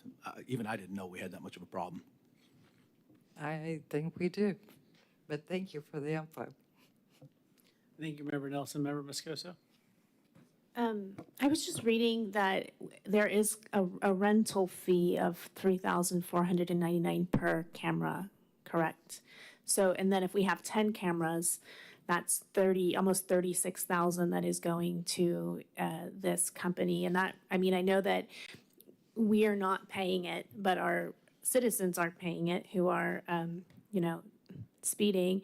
Could you give me the breakdown of how the money is, where it goes, how much is coming to Titusville? So if a ticket is $100, how much revenue is Titusville getting for this versus how much is this company receiving? Sure. So, and this is set up by state law, right? So it's a $100 fine. And keep in mind, as the major talked about, the state law allows only for in excess of 10 miles an hour, right? So if the school zone speed limit's 15, you're nearly doubling the speed limit before a violation occurs. So you're at 26, for example. $100 fine goes out, and this is obviously if the police approve it. If they reject it, nothing happens. If they approve it, citation goes out to the violator. Violator has a full color citation in their hand. They can go online, they can look at the violation, they can look at the video. Everybody has the same evidence. They can transfer liability if it wasn't them. They can contest it if they want to, or they can pay online.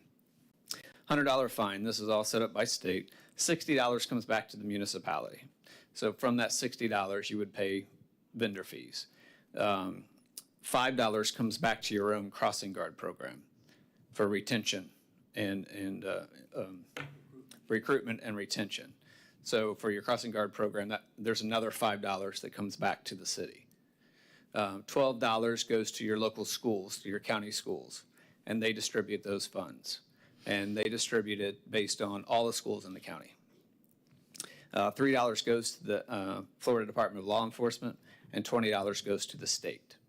So from the $60, then you would pay, the vendor fees from that. And We have to pay the $35,000 out of those $60. Correct.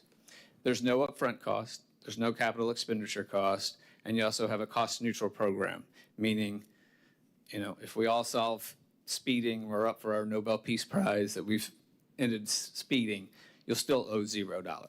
You'll never come out of pocket.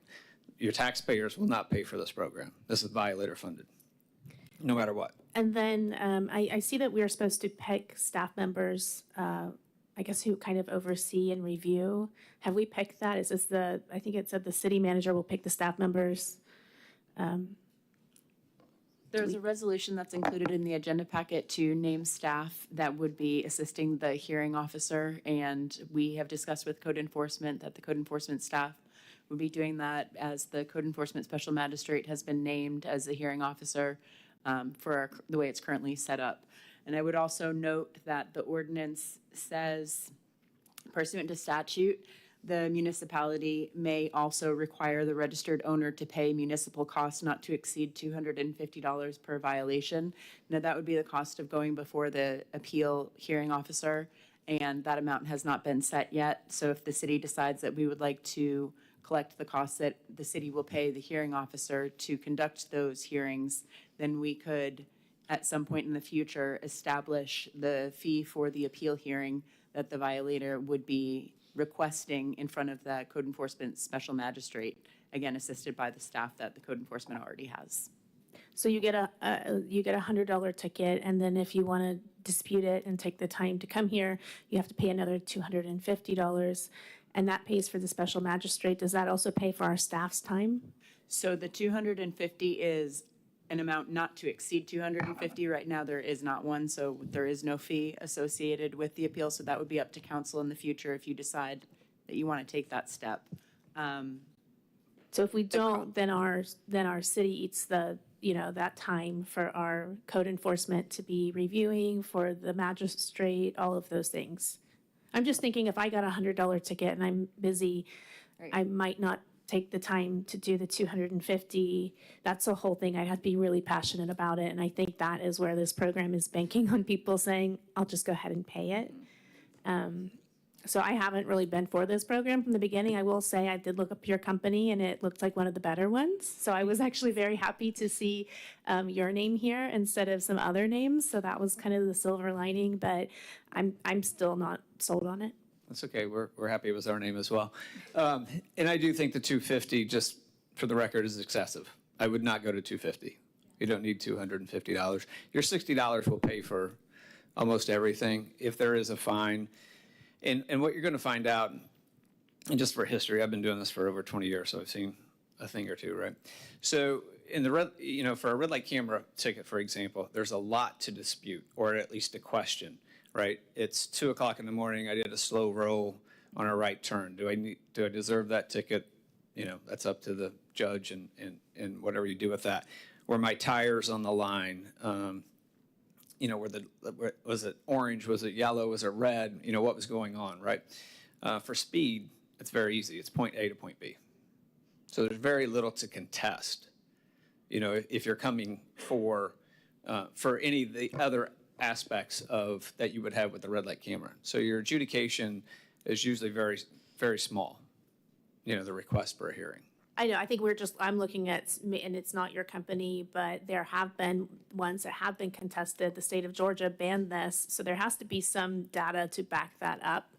And so my concern is, of course, I know, Mr. Gonzalez, that, we want children to be safe, but this isn't a no-cost program. This is costing our residents money. So it might not be coming, those who are speeding, yes, it might not be coming from, a budget we have here, but there is a cost to it. And I do appreciate you saying that the 250 is unnecessary. For me, that's helpful to know if we move forward to set a different price. But I do think that there is a cost to this. And it could be a good cost that we're saving lives. But there is a financial cost to residents. And I personally like the option of crossing signals. I think that would be an option I wanted to try before. I know that we're kind of already in the process, and that's not the conversation we're having.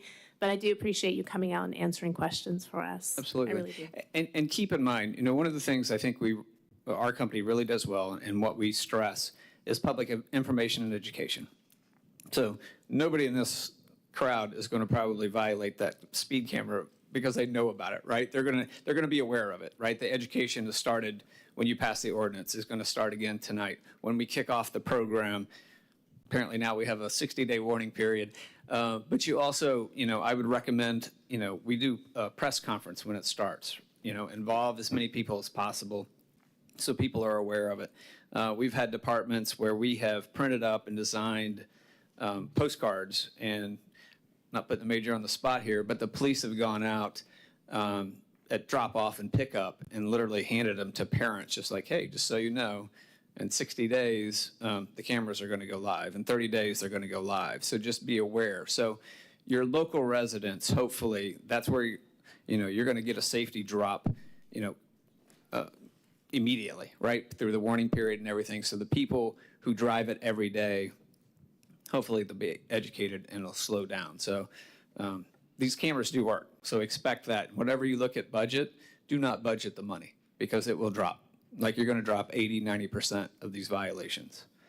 So just be aware of that moving forward. And then just to confirm, we will not have camera. I'm trying to think if tourists come into our city, they're typically not driving through school zones, right? So US 1, if there isn't one there, I can't think of anyone else, but I would hate for a tourist to come in, not know about this program, go to see a rocket launch and then leave and say, oh, thanks Titusville for the $100 ticket. But I really can't think of any zones that would be where a tourist might be, but that would just be a concern as well. But I'm not sure we're going to have that issue. Thank you, members. US 1's not going to be included in it, that it doesn't. And just to maybe alleviate your concerns a little with court costs, if I write a UTC, a Uniform Traffic Citation, which is a ticket that everybody knows, right, quote, ticket, there are court costs associated with that. If you challenge that citation and lose, the judge or magistrate has the ability to charge court costs there as well. I agree, but like there's also a circumstance when you get pulled over and if you have someone to talk to, and like you said, you don't write many citations. So there's this little area there that you don't get with the speed cameras. Thank you, Member Moscoso. Member Stokel? Yes. So to clarify, we will not have a camera at THS school zone area On US 1. in US 1. There's two zones. But on the other It's side. on we will. Hopkins behind the school and on Sycamore to the north of the school. Okay. And then to clarify, because I keep hearing us talking about school speed zone areas, and my big issue last time was that these cameras were going to run throughout the day when it's not school speed zone time. Is that still true? Yes, so, the Major can ask. Law allows for 30 minutes before school starts or a breakfast program, runs through the day until 30 minutes after the bell rings, basically. But during the day, it's at the higher speed limit as well. Right, so it doesn't keep the same speed, where you have higher activity zones, during the day. Can we amend it to just be the 30 minutes prior to school starting and not have it run throughout the day and 30 minutes after? Well, so I think you're going to learn, and I learned from talking to some of the principals, there's kids coming and going from school all day long. The kids going to Eastern Florida, leaving the schools. Some of them are on foot. All day long, we get calls of, kids leaving campus all the time. So I know, I get what you're getting at, because all the kids maybe not be walking at school in the morning or leaving it, but there's kids coming and going all day long. And I think that's the intent of the statute is, I think we're getting locked in with thinking just kids, just pedestrians, but you have to think there's kids in cars too, and speed kills in cars just like they do with pedestrians. That's the intent of the statute, is to get people to slow down because speed kills. I get that. I don't think there's a bunch of kids leaving the elementary school and junior highs all throughout their school day. They're staying at the school. And I to Member Moscoso's point, I don't feel like, to me, our citizens are going to be the ones paying ultimately for the program and then for the company. And I do agree. I talked to some friends that have this program, not your company, with some issues. And I was happy to see that it seems like your reputation is a lot better. But I'm still not a fan of the program. I don't think it will be good for our citizens. When I think about the traffic and the issues that we're having, they're not the school areas. They're at Garden Street. They're at Harrison and US 1, like different areas in our community that I'd like to focus on, over by 95 and Cheney, like those areas. So to me, this is just, we're going to be catching people that are speeding a little bit, but not really that. So I'm still not in favor of it. Vice Mayor Cole? I look at it as more of a deterrent. And I was speaking to my wife about it. And I was driving by Jackson Middle School. She wasn't in favor of it, and I was. And she said, how fast are you going? I was speeding. And I mean, the speed limit is 35.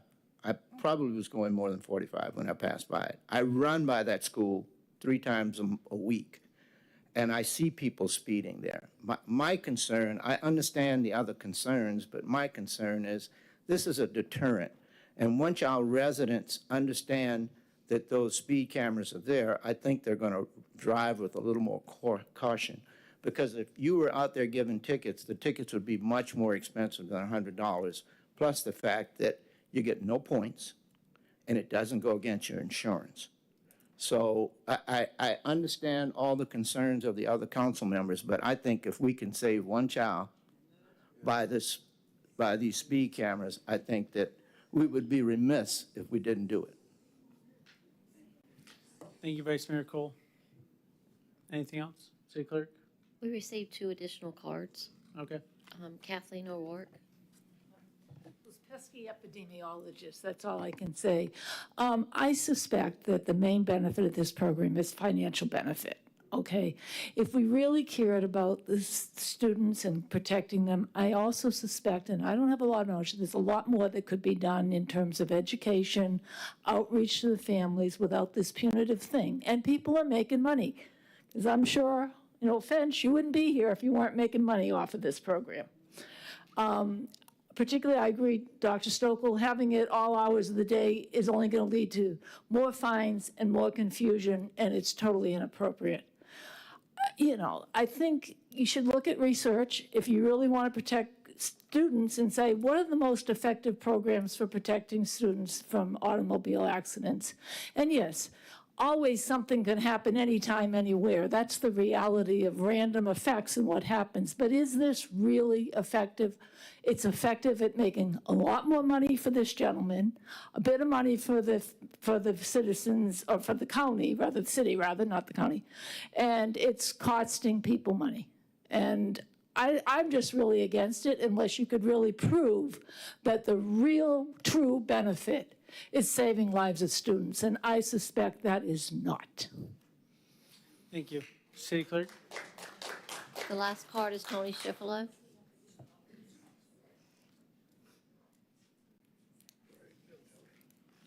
I must admit I didn't read it this time because I thought it was ridiculous the first time. But I wanted to know about the all day, and I wanted to point out that in the prior renditions of this, when it was presented to you, that the studies that were done, it showed that most of the violations occurred during the school hours, which because of the extended. So of course it generates fines. And I think just knowing that there's a speed camera isn't as effective, because if I speed through there on Monday, the citation is mailed to me. So Tuesday, Wednesday, Thursday, Friday, I might just keep speeding through until Saturday my mailman gives me a $100 ticket. And then I can maybe get 5 more before any kind of deterrence is going to happen to my speeding habit. So I think that's a ridiculous thing. I think seeing that cop sitting in that car near that school zone, that's what slows people down.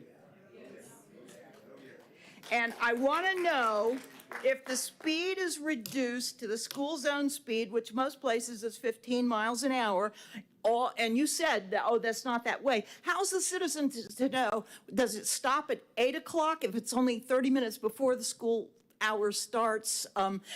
What time am I allowed to go back 35 miles an hour? And Garden Street was one of the sites that was mentioned. You're going to make all that traffic on Garden Street slow down between 7:30 in the morning and 3:30 in the afternoon to school zone speeds. It just is a ridiculous thing. And I think, like Kathleen said, if you're really concerned about the students and safety, there's a lot better ways, more effective and quicker. That police car sitting there is going to stop me from speeding rather than waiting 5 days for me to get a citation in the mail. Thank you, Tony. City Clerk, are there any other cards? No, sir. Member Moscoso? I would also say, I think it takes the community part out of it as well. Where my kids go to school, I love when the officer, now I know we don't have enough officers for every school zone, but when the officer is there, I always look to see who it is and if they will look at me and if they will wave to me. So it's part of being out in the community too, with kids seeing that.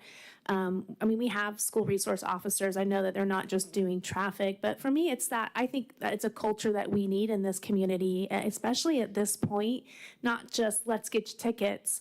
Let's have an officer out there that when you're driving by, you see that officer, the officer waves to you, he acknowledges you, he's part of that community instead of here's a $100 ticket, hope you learn your lesson. So that is, I think that is what we need in this community. I think we're already having some really difficulties, and this could cause more divide and more anguish at this point.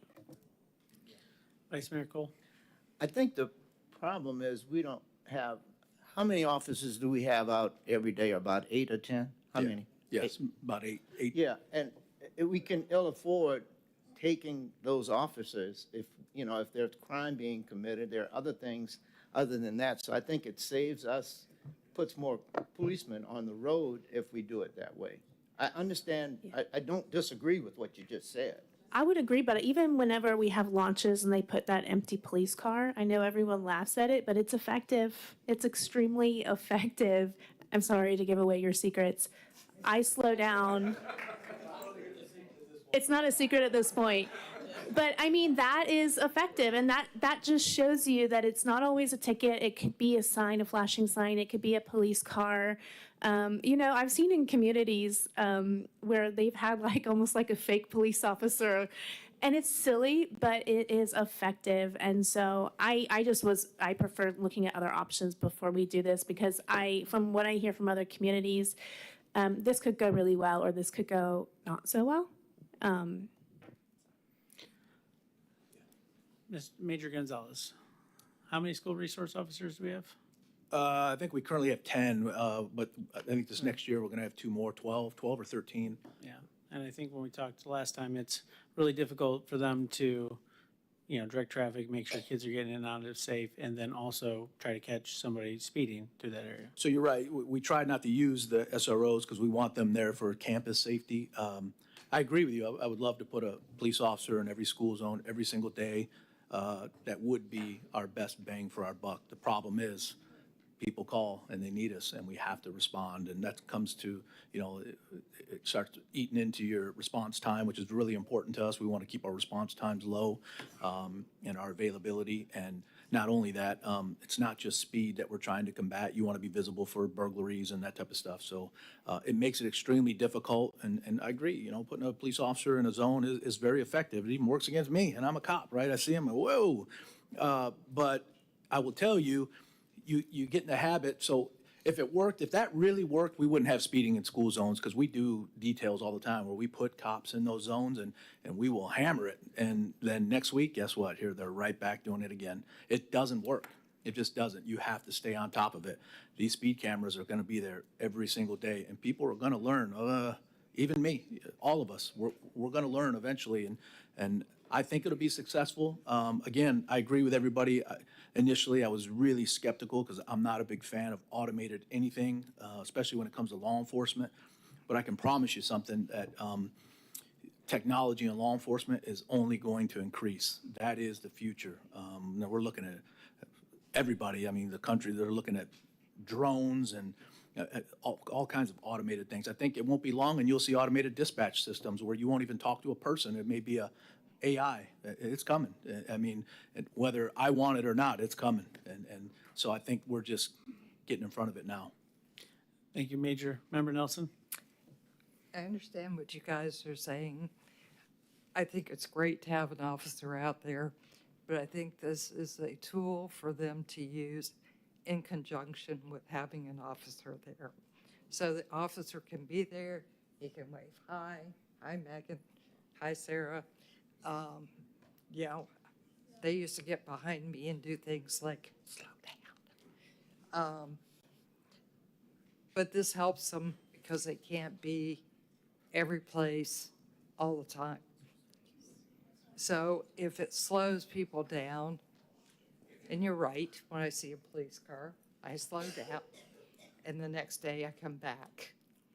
And I don't go quite as slow. So I think it's worth trying. If it doesn't work, 60 days notice and they're gone. So to me, it's worth trying. Thank you, Member Nelson. Vice Mayor Cole? So we are still going to have the flashing lights for the school zone, right? In addition, and the photos will be in addition to the flashing lights, which would warn people that they're in a school zone, correct? Yeah, so I'm trying to think of all the school zones. I think I can only think of one, and I don't even know if a camera's going to go in that zone, and it would be over by Park Avenue where there's not a flashing light. Okay. And actually on Sycamore, there's not a flashing light. State statute dictates that. State statute says you have to have at least a sign that gives the times. Now, am I a big fan of that? No, because who's looking at signs? Well, I can't even see you right now, right? So most of our school zones have big bulb flashing And we're lights that going to let you know. continue to do that, right? Yeah, so I even talked to Kevin Cook in one of the last couple meetings we've had, and Kevin said we have some extra grant funds where we could potentially look at flashing lights or radar signs if need be. So those are things that we'll look at. Look, I promise you, I'm not looking to hide cameras. I want people to know. I want big signs. I want everybody to know, hey, this is we're not looking to catch anybody. That's not what this, I wouldn't put my name behind it. Like I said, I'm not a big ticket writer, so. Thank you. Member Moscoso? Just to speak to Member Nelson's point, she's saying 60 days, but we can't decide after 60 days, we don't want to do this program and pull out. Is that correct?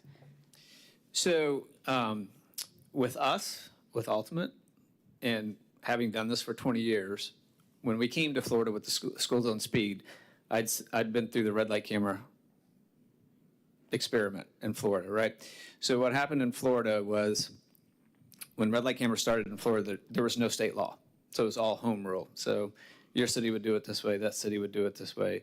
And eventually, bad city got with bad vendor, bad things happen. State law comes in, they put in a new law, changed the fine amount, the state took half the money, and then communities were left upside down. So then it became a taxpayer-funded program as opposed to a violator-funded program. So we were adamant when we came with this that there's going to be a little bit of shell shock from the red light camera program.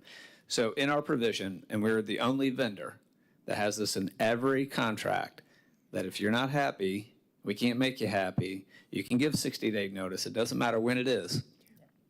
And we'll come and take our equipment and go home. I might give you a phone call first, but you have that protection. And it's in every one of our contracts in Florida, and we're the only vendor that has that in every contract. Okay, thank you. I appreciate that. And I'm just trying to think it through. Like, if the program is so good and it's going to stop us, then you should be able to pack up pretty soon and leave, right? If not, we're going to be paying $34,000 a month. So No, you always have cost neutral. You'll never pay more than. I mean, say our citizens are like, oh, we're not speeding anymore, then there's going to be $0 made. And there's $0 And then- paid. So we won't have to pay you the $34,000 No. a month for Yeah, the 10 it's in the cameras. contract. You have Okay. cost neutrality. Good. So our goal Taxpayers, is we're not going to pay for our goal is to not give you any money. Is that right? it. You know, All right. That's my challenge to our residents. Is not give you guys any money. But that would be works. great. That's the whole goal of this whole program, right? Is to work you out of a job. Let's not get drastic, but I like you. but yes, that is the goal, and that's how the safety works. That's how the numbers will drop, and they will drop. And to your point, if you don't have transient traffic, right, then your numbers will drop faster. Yeah. Right. 'Cause I did see it roll. It doesn't roll over to the next year, which I do appreciate. You had some really good things in your contract that were beneficial to the city. So I do appreciate what your company, in essence, is doing compared to what I've seen from other companies. Thank you. It's the nicest nose I've had at a council meeting. And just keep in mind, he put that, I think I don't know if I should say this out loud, but I think Titusville's the only one that has it in their contract. I told him, I said, hey, our council's tough. You got a couple, they're going to have some questions. And so he said, look, I want to make it the best for you guys. It's not a gotcha program. I think you're right. It's going to generate, I mean, you're going to have violators. I've been in this job too long. I know better, right? I hope they go out of business, not because he's a bad guy, but I said that early on. The goal is to put him out of business. That's what I'm hoping for, because we just want to keep kids safe. And That's our goal. I know there's naysayers out there, but the only reason we looked at this, if this was taxpayer funded, I wouldn't even have considered it. I would have said, not a chance. We're not going to pay for that equipment. Not a chance. It was only because it was violator funded. I have a hard time arguing for a violator. Even if I violate it, I'm just going to pay it. I'm not going to argue. Yeah, you got me. Here you go. This is my problem with that, though. If it was taxpayer funded, you'd say no, but you want to protect every child. So there's like two different things that you're saying. Because it would be expensive. If it would be expensive. costs taxpayers, you don't want to save every child, but if it doesn't, so I get what you're saying, and I'm not trying to go back and forth with you, but there are, I mean, I have certain feelings about this, but I hope that it proves me wrong and that we have no violations, and so thank you. Member Nelson? So question, the schools that don't have the flashing lights, we're not talking about putting cameras there, are we? So we'll have to work with the vendor and look at every single, it's hard for me to say exactly where because I would want their expertise in it. I can only think of a couple of areas that don't have flashing lights. Almost every single school zone has a flashing light in it when I drove through all the city and checked it. The only one I can think of right offhand is Sycamore. Doesn't have a flashing light there. It has a sign. It meets statutory obligation. It says it has to have a sign that gives the times, but it does not have a flashing light. And I think there's one right around Knox McCrae and Barna, right by, there's a school, and it gets confusing there. And I don't even know if I'd recommend putting a camera there because it's kind of confusing on where it's at. So that's where the company will come in and we'll go out and independently evaluate every single school zone and we'll make the decision then. Okay. And if it's a concern, we'll work with you on that, just Yeah. to be consistent through your program. It's To fine. me, when you have that flashing light, it sort of, in my brain goes, okay, slow down. I have one know. 2 blocks from my house and it trigger, it even, It's- and I do this for a living. I've done it for 20 years and it still triggers. So Yeah. we will work with you on that, just to be consistent in your program, right? It's important. You mentioned Georgia. That was some of the problems in Georgia, that some of the vendors were not consistent with how they were doing the program. It's not banned, but they did, go at it. But we'll work with you on those lights as well. Thank you, Member Nelson. City Clerk? We received one additional card from Stan Johnston. Mr. Johnson?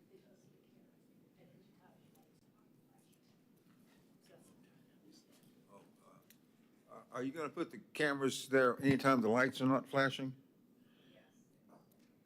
Yeah, you are. And it's on Saturday and Sunday too? No Saturday, Sundays, only if school is in session. Only school in session? Oh, only when school's session. All 24 hours of that day? No, sir. Am I supposed to? Go ahead. Sorry. So 30 minutes before breakfast program or school starts.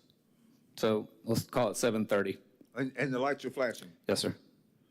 For the school zone times, like when it's reduced. So if the normal speed limit is 25 and you drop it to 15 or 20, when that speed limit is dropped, lights are flashing. Okay, so like you say, it won't be on Saturday unless there's some school that is open on Saturday. But detention, no, they won't run on Saturday or Sunday. Okay, well, I feel. And, or, also summer, winter break, when you're not in school.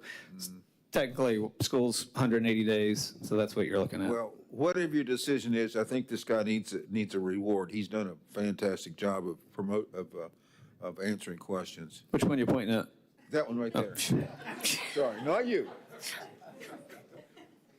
Thank you, Mr. Johnson. Are there any further comments from council? Seeing none, I'll entertain a motion. I'd move to approve the use of the Baker County Sheriff's Office contract to Ultimate for installation and placement of speed detection systems. Second. Oh, and approve the related resolution number 11-2025 Second. Yeah. It was 60 days. with 60 days. You guys Good, said for yeah. a second. City Clerk? Does that include authorizing the mayor to execute the piggyback contract? Yes. Yes. All right, got a motion and a second for awarding this contract, and then again with the 60-day warning period. So any further discussion from council? See none. City Clerk? Member Moscoso? No. Member Nelson? Yes. Mayor Connors? Yes. Vice Mayor Cole? Yes. Member Stokel? No. Motion carries. Thank you very much.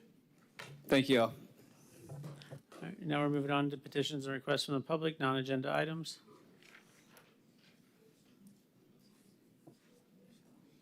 All right, I'm not seeing any petitions and requests. City manager?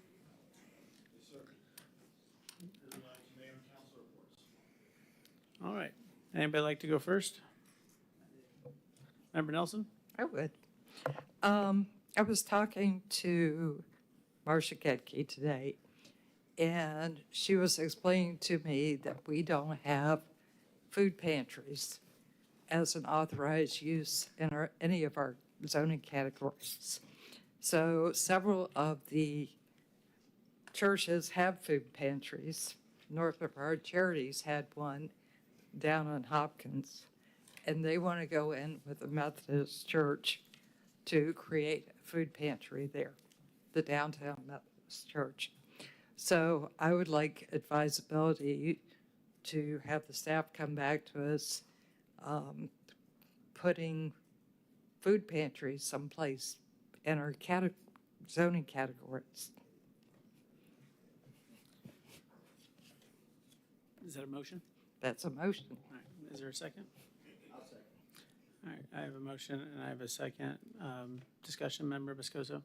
Yeah, I would just say with the, at least specifically the North Brevard Charities, I know that they have done some distribution, and one of the issues is kind of the roads. And so there has been like traffic backed up, and so I think I love the idea. I think we need to have it, so I'm definitely not against it, but I'm not sure. I guess the staff would be able to help us figure out that. So if there is like a distribution line, that it's not blocking traffic. There's just a lot of elements to, I think, that process in general. I would agree.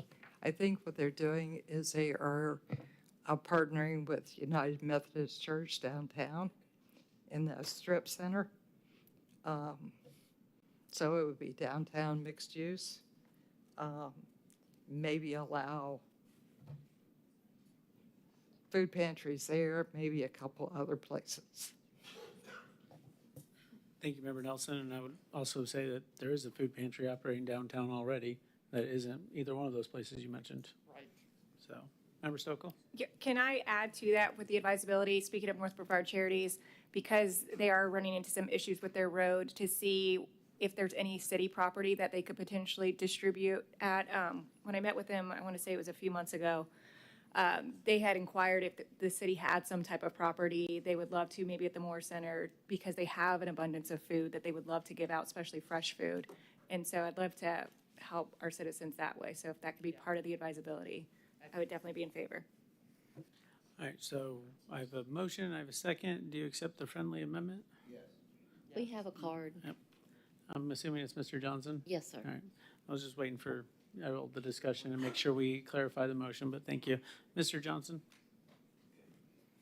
I'm not sure what you're voting on. We are having a discussion about advisability to the staff to see if we could make some changes to the zoning requirements so that a food pantry could operate.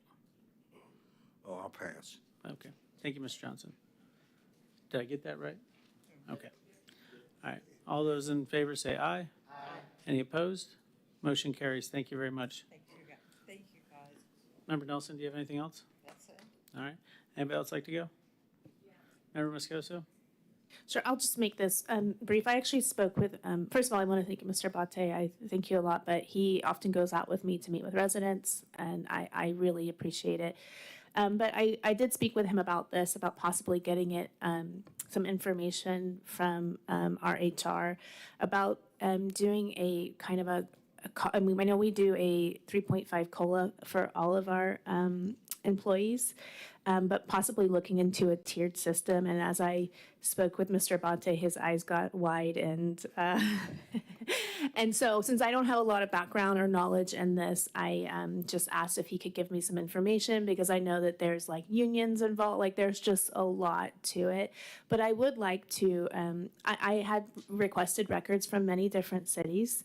So, and I did it for cities that were comparable in size, because often when we see studies, whether it's stormwater or whatever, I often find that we're by some miracle, we're always in the middle. It's just amazing. Like Titusville is smack in the middle. But when you start comparing to cities that are similar in size, Ormond Beach and different areas around the state of Florida, we're not often in the middle. And so it was really interesting for me to pull that data and just to start to go through it. And it made me see that there is a lot of a gap in pay, and with cost of living, like it's really difficult for people in our community who are maybe making, you know, 45,000, who've been in our city for many years and only get that 3.5 COLA. And so there are other options. There's a tiered system. I don't pretend to know it all or how it works. This is kind of Mr. Abate's, you know, his element. So I did speak with him, and he said that a presentation, he could get that for us just so that I can understand.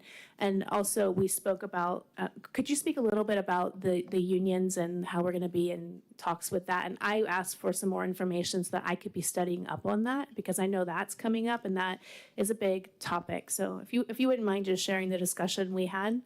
You're talking about union negotiations? Yes. And executive session? Yes. That's the one time that the council can meet out of the sunshine.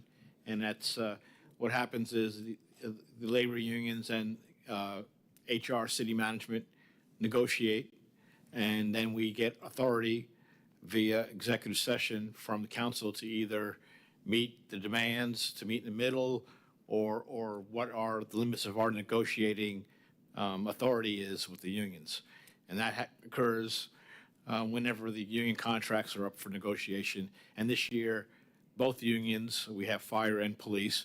I believe the LIUNA is going to be decertified, so we'll only have 2 unions.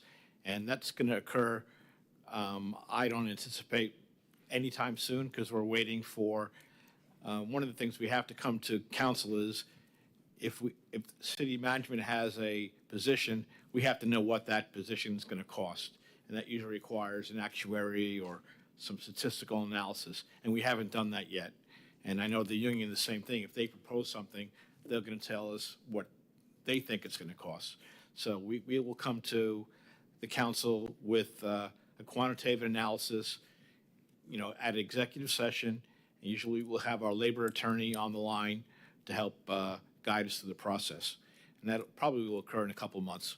Yeah, so our conversation was possibly having HR come and just give us some information about maybe the tiered COLA, about the negotiations, just so, especially for me, I know that many of you have been on council for a while. I need to learn this, and it's going to take me a bit of time just to understand the process. So we can either do that in one-on-one sessions with each council member, or we could do it in a group setting, whatever council prefers. But we can certainly have HR just talk about the various methods of, you know, pay and compensation. I prefer, like, if that could be open so the public, and even if employees are listening, they could also hear just the discussions, the pros and the cons and things like that. Is that a motion? Yeah, I don't know if I need to make a motion, because you did say that would be something, unless you guys don't want that on as a short presentation. Well, I think they're open to whatever council wants, so council has to decide, so if you want to make the motion. So I make a motion for Mr. Abate to put together a presentation on all of the things we discussed. Second. Any further discussion? All right. Mr. Johnson? We're asking Mr. Abate to come back with an HR presentation at a later date. What Moscoso is asking for is pretty much the same thing I've asked in the past. So I would like you to do this. Thank you. Thank you.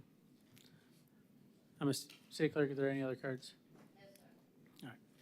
All those in favor say aye. Aye. All opposed? Motion carries unanimously. Thank you very much. Member Moscoso, were you complete with your report? All right, thank you. Member Stokel? Yes. So I'll try to be brief. Last night we had our Space Coast League of Cities meeting, and it was one of my favorite nights because we got to do our scholarship award presentation. We awarded, as the Space Coast League of Cities, 5 scholarships to students. 4 were present, and I want to specifically congratulate Victoria Hillary She might sound familiar to you all because she's part of our Titusville Advisory Council here and has been for 4 years. And it was just great to see her there. I made them all speak a little bit about themselves, and then her parents were there as well. And so I'm just really proud of her. I think we should be proud of her that she received one of the scholarships. And I asked her, I was like, hey, how did you know about this opportunity? She goes, I remember you said it at council that one night. So I thought that was great. And then from the Florida League of Cities, I did want to update you a little bit on a couple things. One, so when you guys hear me talk about different things that are happening at the state level, and you probably are aware, I serve on policy committees and stay in touch with what's happening at the state level.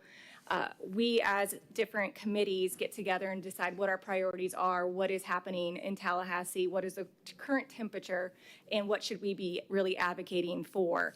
Those all happen through policy committee meetings, and so there are 5, and it is open right now. They meet in the fall on a Friday. There's 3 meetings, and they're in Orlando, so they're not too far. I did just want to read them off in case you are interested in potentially serving on one of the committees. They are open now, and I would suggest maybe if you are interested in knowing more, it would be a good opportunity. So one of the committees is Development, Code Compliance, and Redevelopment Committee. So this one really focuses on development, redevelopment, housing, community planning, zoning, eminent domain, property rights, short-term rentals, code enforcement, building and fire code, building permitting, and concurrency management. The second one is Finance and Taxation Committee. This committee addresses general finance and tax issues, fees, assessments, infrastructure funding, local option revenues, pension issues, revenue sharing, franchise fees, and communication services tax in ad valorem. Third one, Intergovernmental Relations, Mobility, and Emergency Management Committee. So this one focuses on transportation, municipal roads, traffic safety, airports, drones, telecommunications, broadband, signage, emergency management, homelessness, charter counties, annexation, ethics, elections, special districts, and general preemptions. The fourth one, Municipal Operations Committee. This one typically is a catch-all. They have cybersecurity, technology, public safety, public meetings, public records, public property use and management, procurement, insurance, collective bargaining, workers' comp, liability, and sovereign immunity. And then the last one is Utilities, Natural Resources, and Public Works Committee. This one's on coastal management, environmental permitting, hazardous and toxic waste, recycling, solid waste collection, stormwater, wastewater treatment, water management, water quality, resiliency, and municipal utilities. So keep in mind, those happen all throughout the fall term. So there's representatives from all over the state of Florida that are local elected. And so those groups, and I've been a part of municipal operations and the development one. And so within those, we're all having conversations with our peers from around the state. And so that's a real good opportunity to really get behind something and get the power of the whole state with the Florida League of Cities. So again, that is open right now, and I would recommend potentially getting involved there. And then lastly, just some updates on some of the things that the league is working on right now. They're really working on expanding their proactive research. So especially with the property tax issue that's happening right now that we will continue to see be an issue. They are calling upon all the municipalities to help. And I know we did provide some information for them that clearly showed what we spend on public safety outweighs what we receive in ad valorem tax. So again, how are we expected to fund these things? And so they need all that data, and they're working on dashboards to help tell that story. Also, the Florida City Jobs online portal. This is becoming a hub, I think, for people that are interested in working in local government throughout the state. They have had so far 1,200 jobs posted and 35,000 views on their website. So they're trying to become that centralized location if you're interested in working in local government. And so I think we're starting to see other cities are putting up job postings there. And then lastly, they are working on a new video series called Cities 101, where they're making these short video clips about different things related to local government. And the one they shared with us during our meeting was a 60-second clip on Robert's Rules of Order. So they're nice, fun, again, short, and then we can use them to post on social media, different topics, and they even said if you're teaching, use them in the classroom to just try to educate on local government issues. So lots of exciting things happening. Yeah, that's pretty much it. I think that's all I have for right now. Thank you, Member Stokel. I think that's the first time fun and Robert's Rules of Order have been used in the same sentence. But, and just to let you know, I did apply. So I'm right there with you. Vice Mayor Cole. I'm good. All right. Well, I have something for this evening I want to pass out. If you guys remember in a previous conversation with our health insurance broker, One Digital, we were talking about pharmaceutical spending, and, you know, it appears, oh, sorry, one for Wanda, you know, kept probably about $500,000 of the city's rebates on pharmacy drugs. Well, unfortunately, it goes a lot further than that. The Department of Justice has been doing inquiries in the pharmaceutical companies that have been artificially inflating prices on generic drugs. Not only have they been doing it on generic drugs, but they have been doing it on insulin. The generic drugs, since 2010, there's 40 companies that have conspired to do this. And since 2003, there's been 3 companies and 3 pharmacy benefit managers that did it for insulin. So what I've attached to council is there's a multi-district litigation happening, 2 different suits. MLD 2724, it's antitrust litigation regarding generic drugs, and then MDL 3080 for insulin. So I included a PowerPoint that was information regarding the law firm that's representing this class, and MDL is basically a big class action lawsuit, right? And so I had some questions for an ERISA attorney, whether we as a city had a fiduciary duty to protect our members, because any company that's grandfathered under ERISA has a fiduciary duty to its members. Governments are exempt from ERISA, so it's kind of like, do we have a fiduciary duty? But I believe we do. I believe we not only have a fiduciary duty to our employees and their benefits, but I believe we have a fiduciary duty to the taxpayers, most importantly. And we're looking at the potential recovery on just the MDL multi-district litigation for insulin at $30 a day per affected plan participant. We've been self-insured for the last 15 years. That could be a huge lump sum that is back to the city for us to continue to help providing exceptional benefits to our employees. So again, I had a bunch of questions with an ERISA attorney, just whether, you know, what is the risk? What are the odds that we recover? You know, things like that. And I also included some links into the jurisdiction that this is being litigated at. They've been slapping pharmaceutical companies with huge fines. $25 million fines. Like, if the Department of Justice is fining pharmaceutical companies $25 million and they're pleading no contest, the civil is going to follow.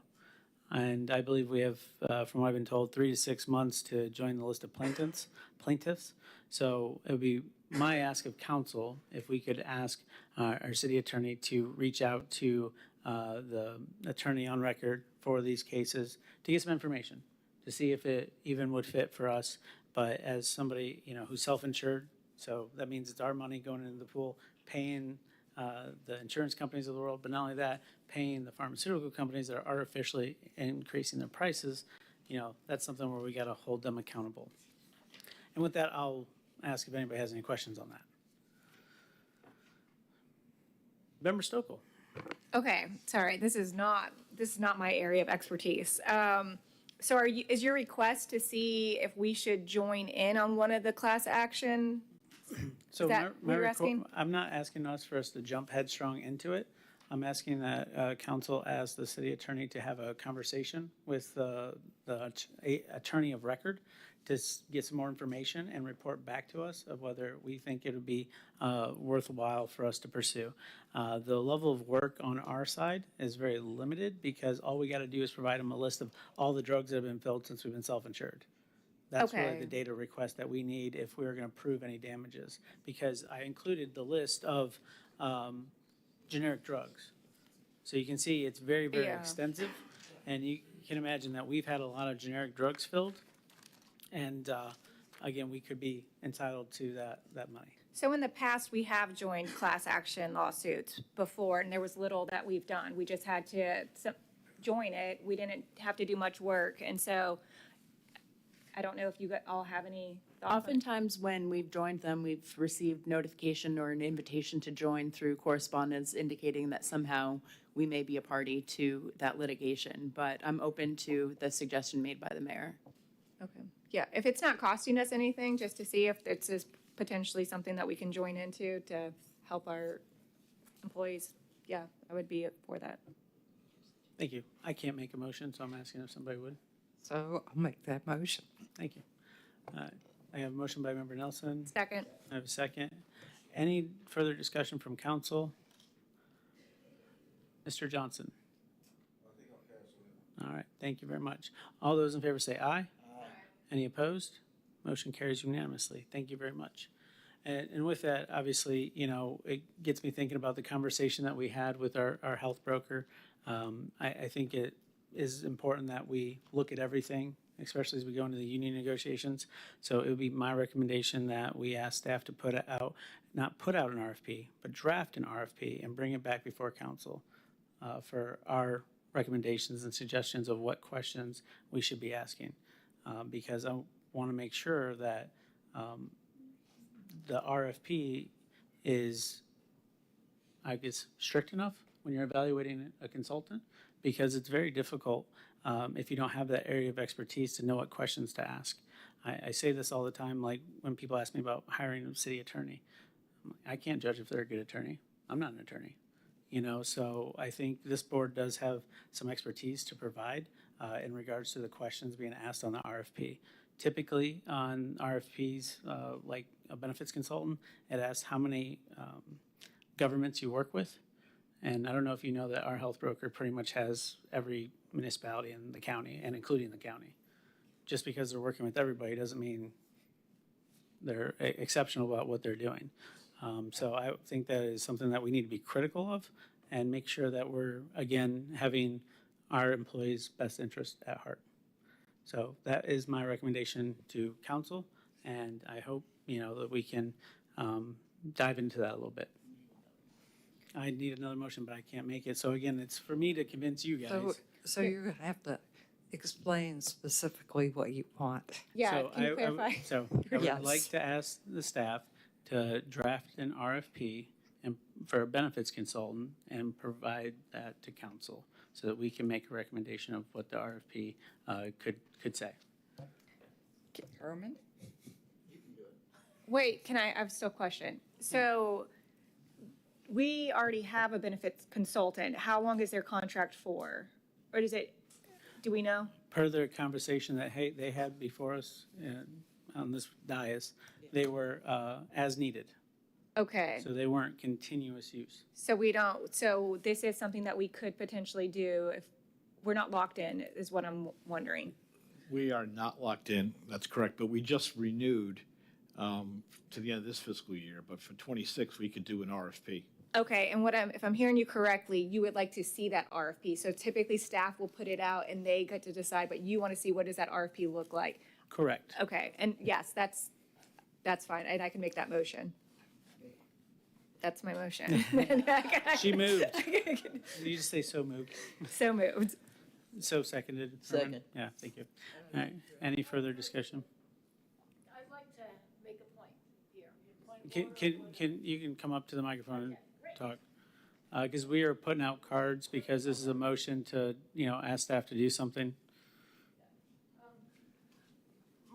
My point has to do with the more general issue of bringing things to the mayor's report, that it's going to involve a motion, but nobody has the opportunity to see them ahead of time because you put them in there. And my point is, I don't think they belong in the mayor's report. If you know you're going to come in and ask for a motion for something, that should go somewhere else in the agenda so people have the opportunity to see it before you. I have no objection to this particular one, although I don't know that we need it, but maybe I would have an objection if I had a chance to look at it. So I wish you wouldn't do motions during the mayor's report. Report, fine, but motions take things away from the citizens that they should be able to understand and talk about.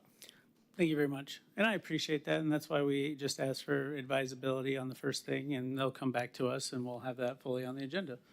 So with that being said, that concludes my report. I just want to make sure. Oh, sorry.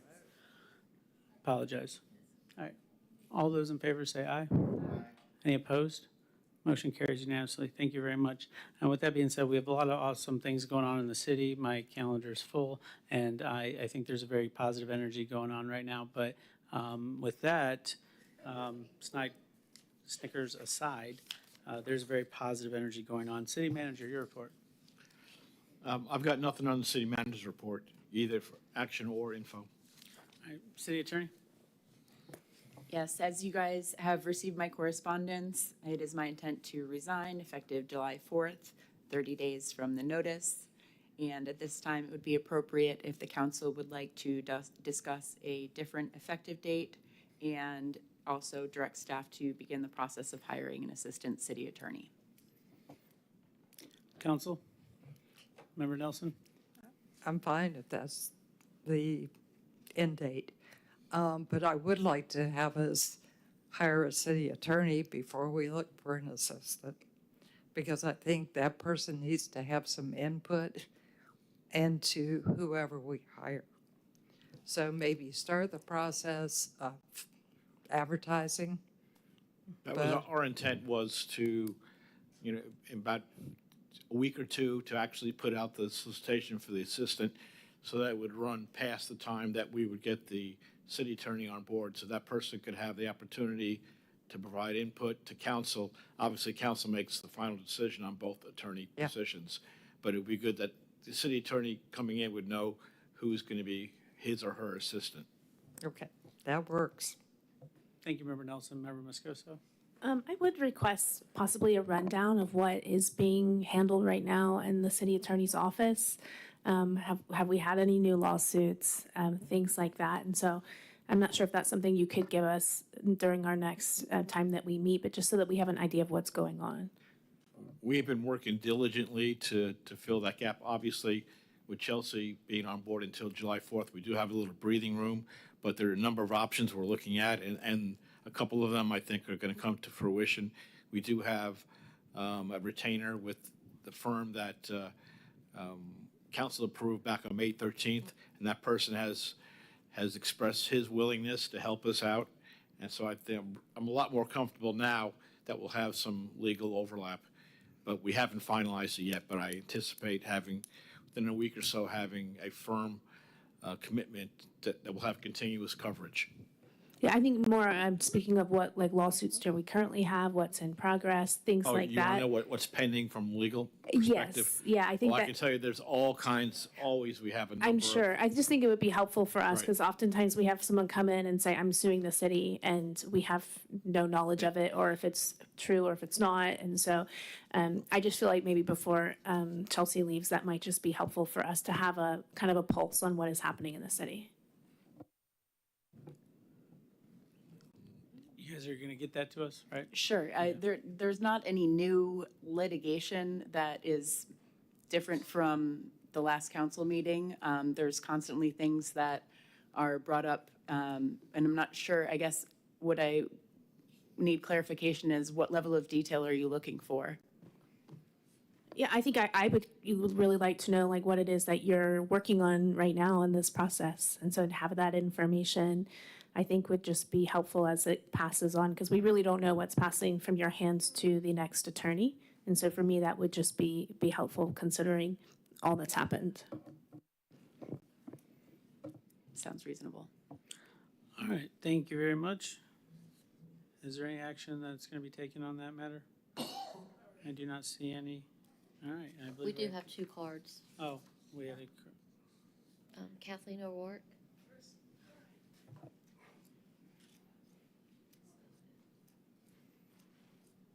Or do we need to direct the staff to begin the process? I wanted to discuss the issue of citizen input in hiring an attorney, of which there has been essentially none. I haven't seen. Has anybody else? Nobody here has seen any information. I understand from the last meeting there have been 4 finalists. It would be nice if you all would share the names of those finalists. We already have, through public information, names of people that have applied. And a city attorney is a really important position, and we haven't had the best of luck lately given that we have attorney sitting here in front of us who was extremely unethical of her behavior towards a member Moscoso. And I think we need citizen input, and we need it for the attorney we're hiring. You should share that. You should have opportunity for the citizens to speak with this person and talk to you all before a decision is made. That's what it means to have citizen input. And also, just on another side note, a number of the council members tonight, I really did notice, spoke a bit more to the citizens, and I really appreciated that. That created a much nicer atmosphere. So I would like to know what your plans are for including citizen input in the attorney hiring, and how do I obtain the names of the current finalists? I believe July 14th is an all-open day that we will, fully open and transparent, where we'll be interviewing them right here in front of you. 12th? 12th.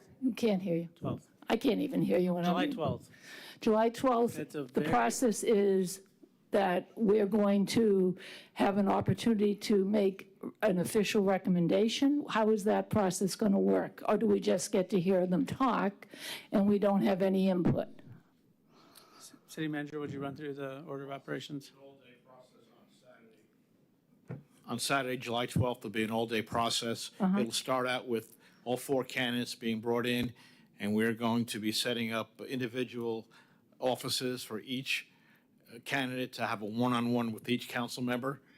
And then we'll be bringing them in on the dais on a similar situation as this, one at a time, and the public will be allowed to participate in each one of the candidates' questionings and bring questions to the council to be asked of that candidate, at which time. I'm sorry, we don't ask the questions directly. We give the questions to the That's council to correct. ask in Yeah, front of us. I just At this want to point, understand. unless council directs me otherwise, it's a council decision, but the public input for each candidate, it's like as if you put a card for a thing, you can come to the dais Okay. and ask questions, but the questions are directed to council. You don't get a chance to Okay, I question understand. each candidate, but your input obviously is very important. And, you know. Okay, our input, I think, is very important. However, I don't think that's much input. All we're going to do is get to give some questions, and we don't even have a part of that that says we make a recommendation or the citizens have any say in this. Thank you very much. Thank you, Joanne. Yes? I would like to add, one of the reasons that you don't have the names of the candidates is because they're still working and their bosses don't necessarily know that they've applied. So as we get close to that date, And I do understand You know. that. But I actually have the names of all the candidates. I just don't know the ones that are the 4 finalists. So that's kind of a moot point. But at any rate, I really think we need a point where the citizens are going to talk to you before the decision is made and you have an opportunity to actually hear our recommendations. I think that's valid. And that's what is not currently, no offense, in the planned thing that you're doing. Thank you. Thank you. City Clerk? Stan Johnston?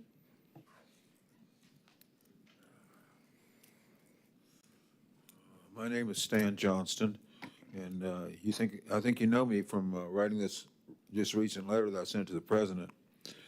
I'm not pleased with what's going on here, and I just gave Wanda a letter that I sent to you today, and it's dated June the 10th, and it has to do with this item, resignation of interim city attorney, request for truth and transparency. I'm just reading from the title. Illegal misconduct by city attorney Chelsea Farrell, and also Richard Broom. And this dishonesty and it's got a lot to do with this fraud that especially Sarah and Jolene know about it because it happened during their time, and it's still ongoing. This fraud is still ongoing in the city. That's embarrassing to me as a this is my hometown. To have this fraud going on right now and continuing since 2019, February of 2019, it's ugly. It sickens me. It sickens me a big, not a little bit, but a lot. Fraud. Open and notorious fraud. This is another one that upsets me.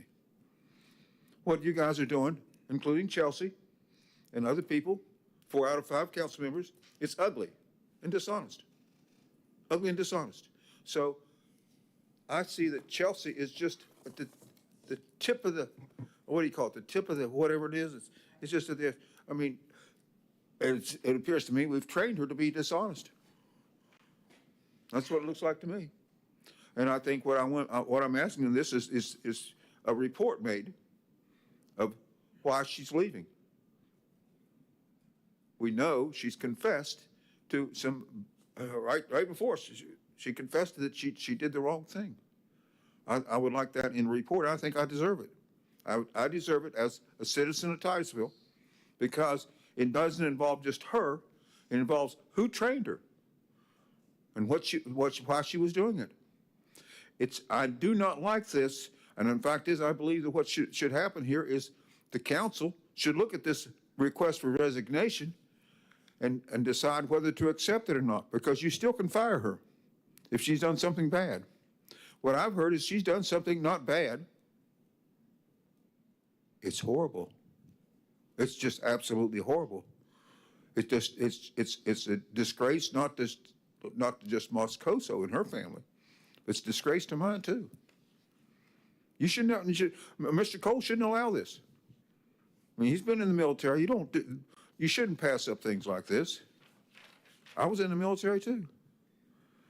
I can't imagine what you're doing is you can feel safe and comfortable about it by letting it go. So Thank you, you heard Mr. my Johnson. request.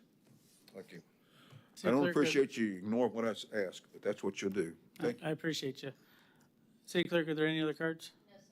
No, sir. All right, seeing we're at the end of the agenda, I'll entertain a motion to adjourn. Motion to adjourn. We're adjourned.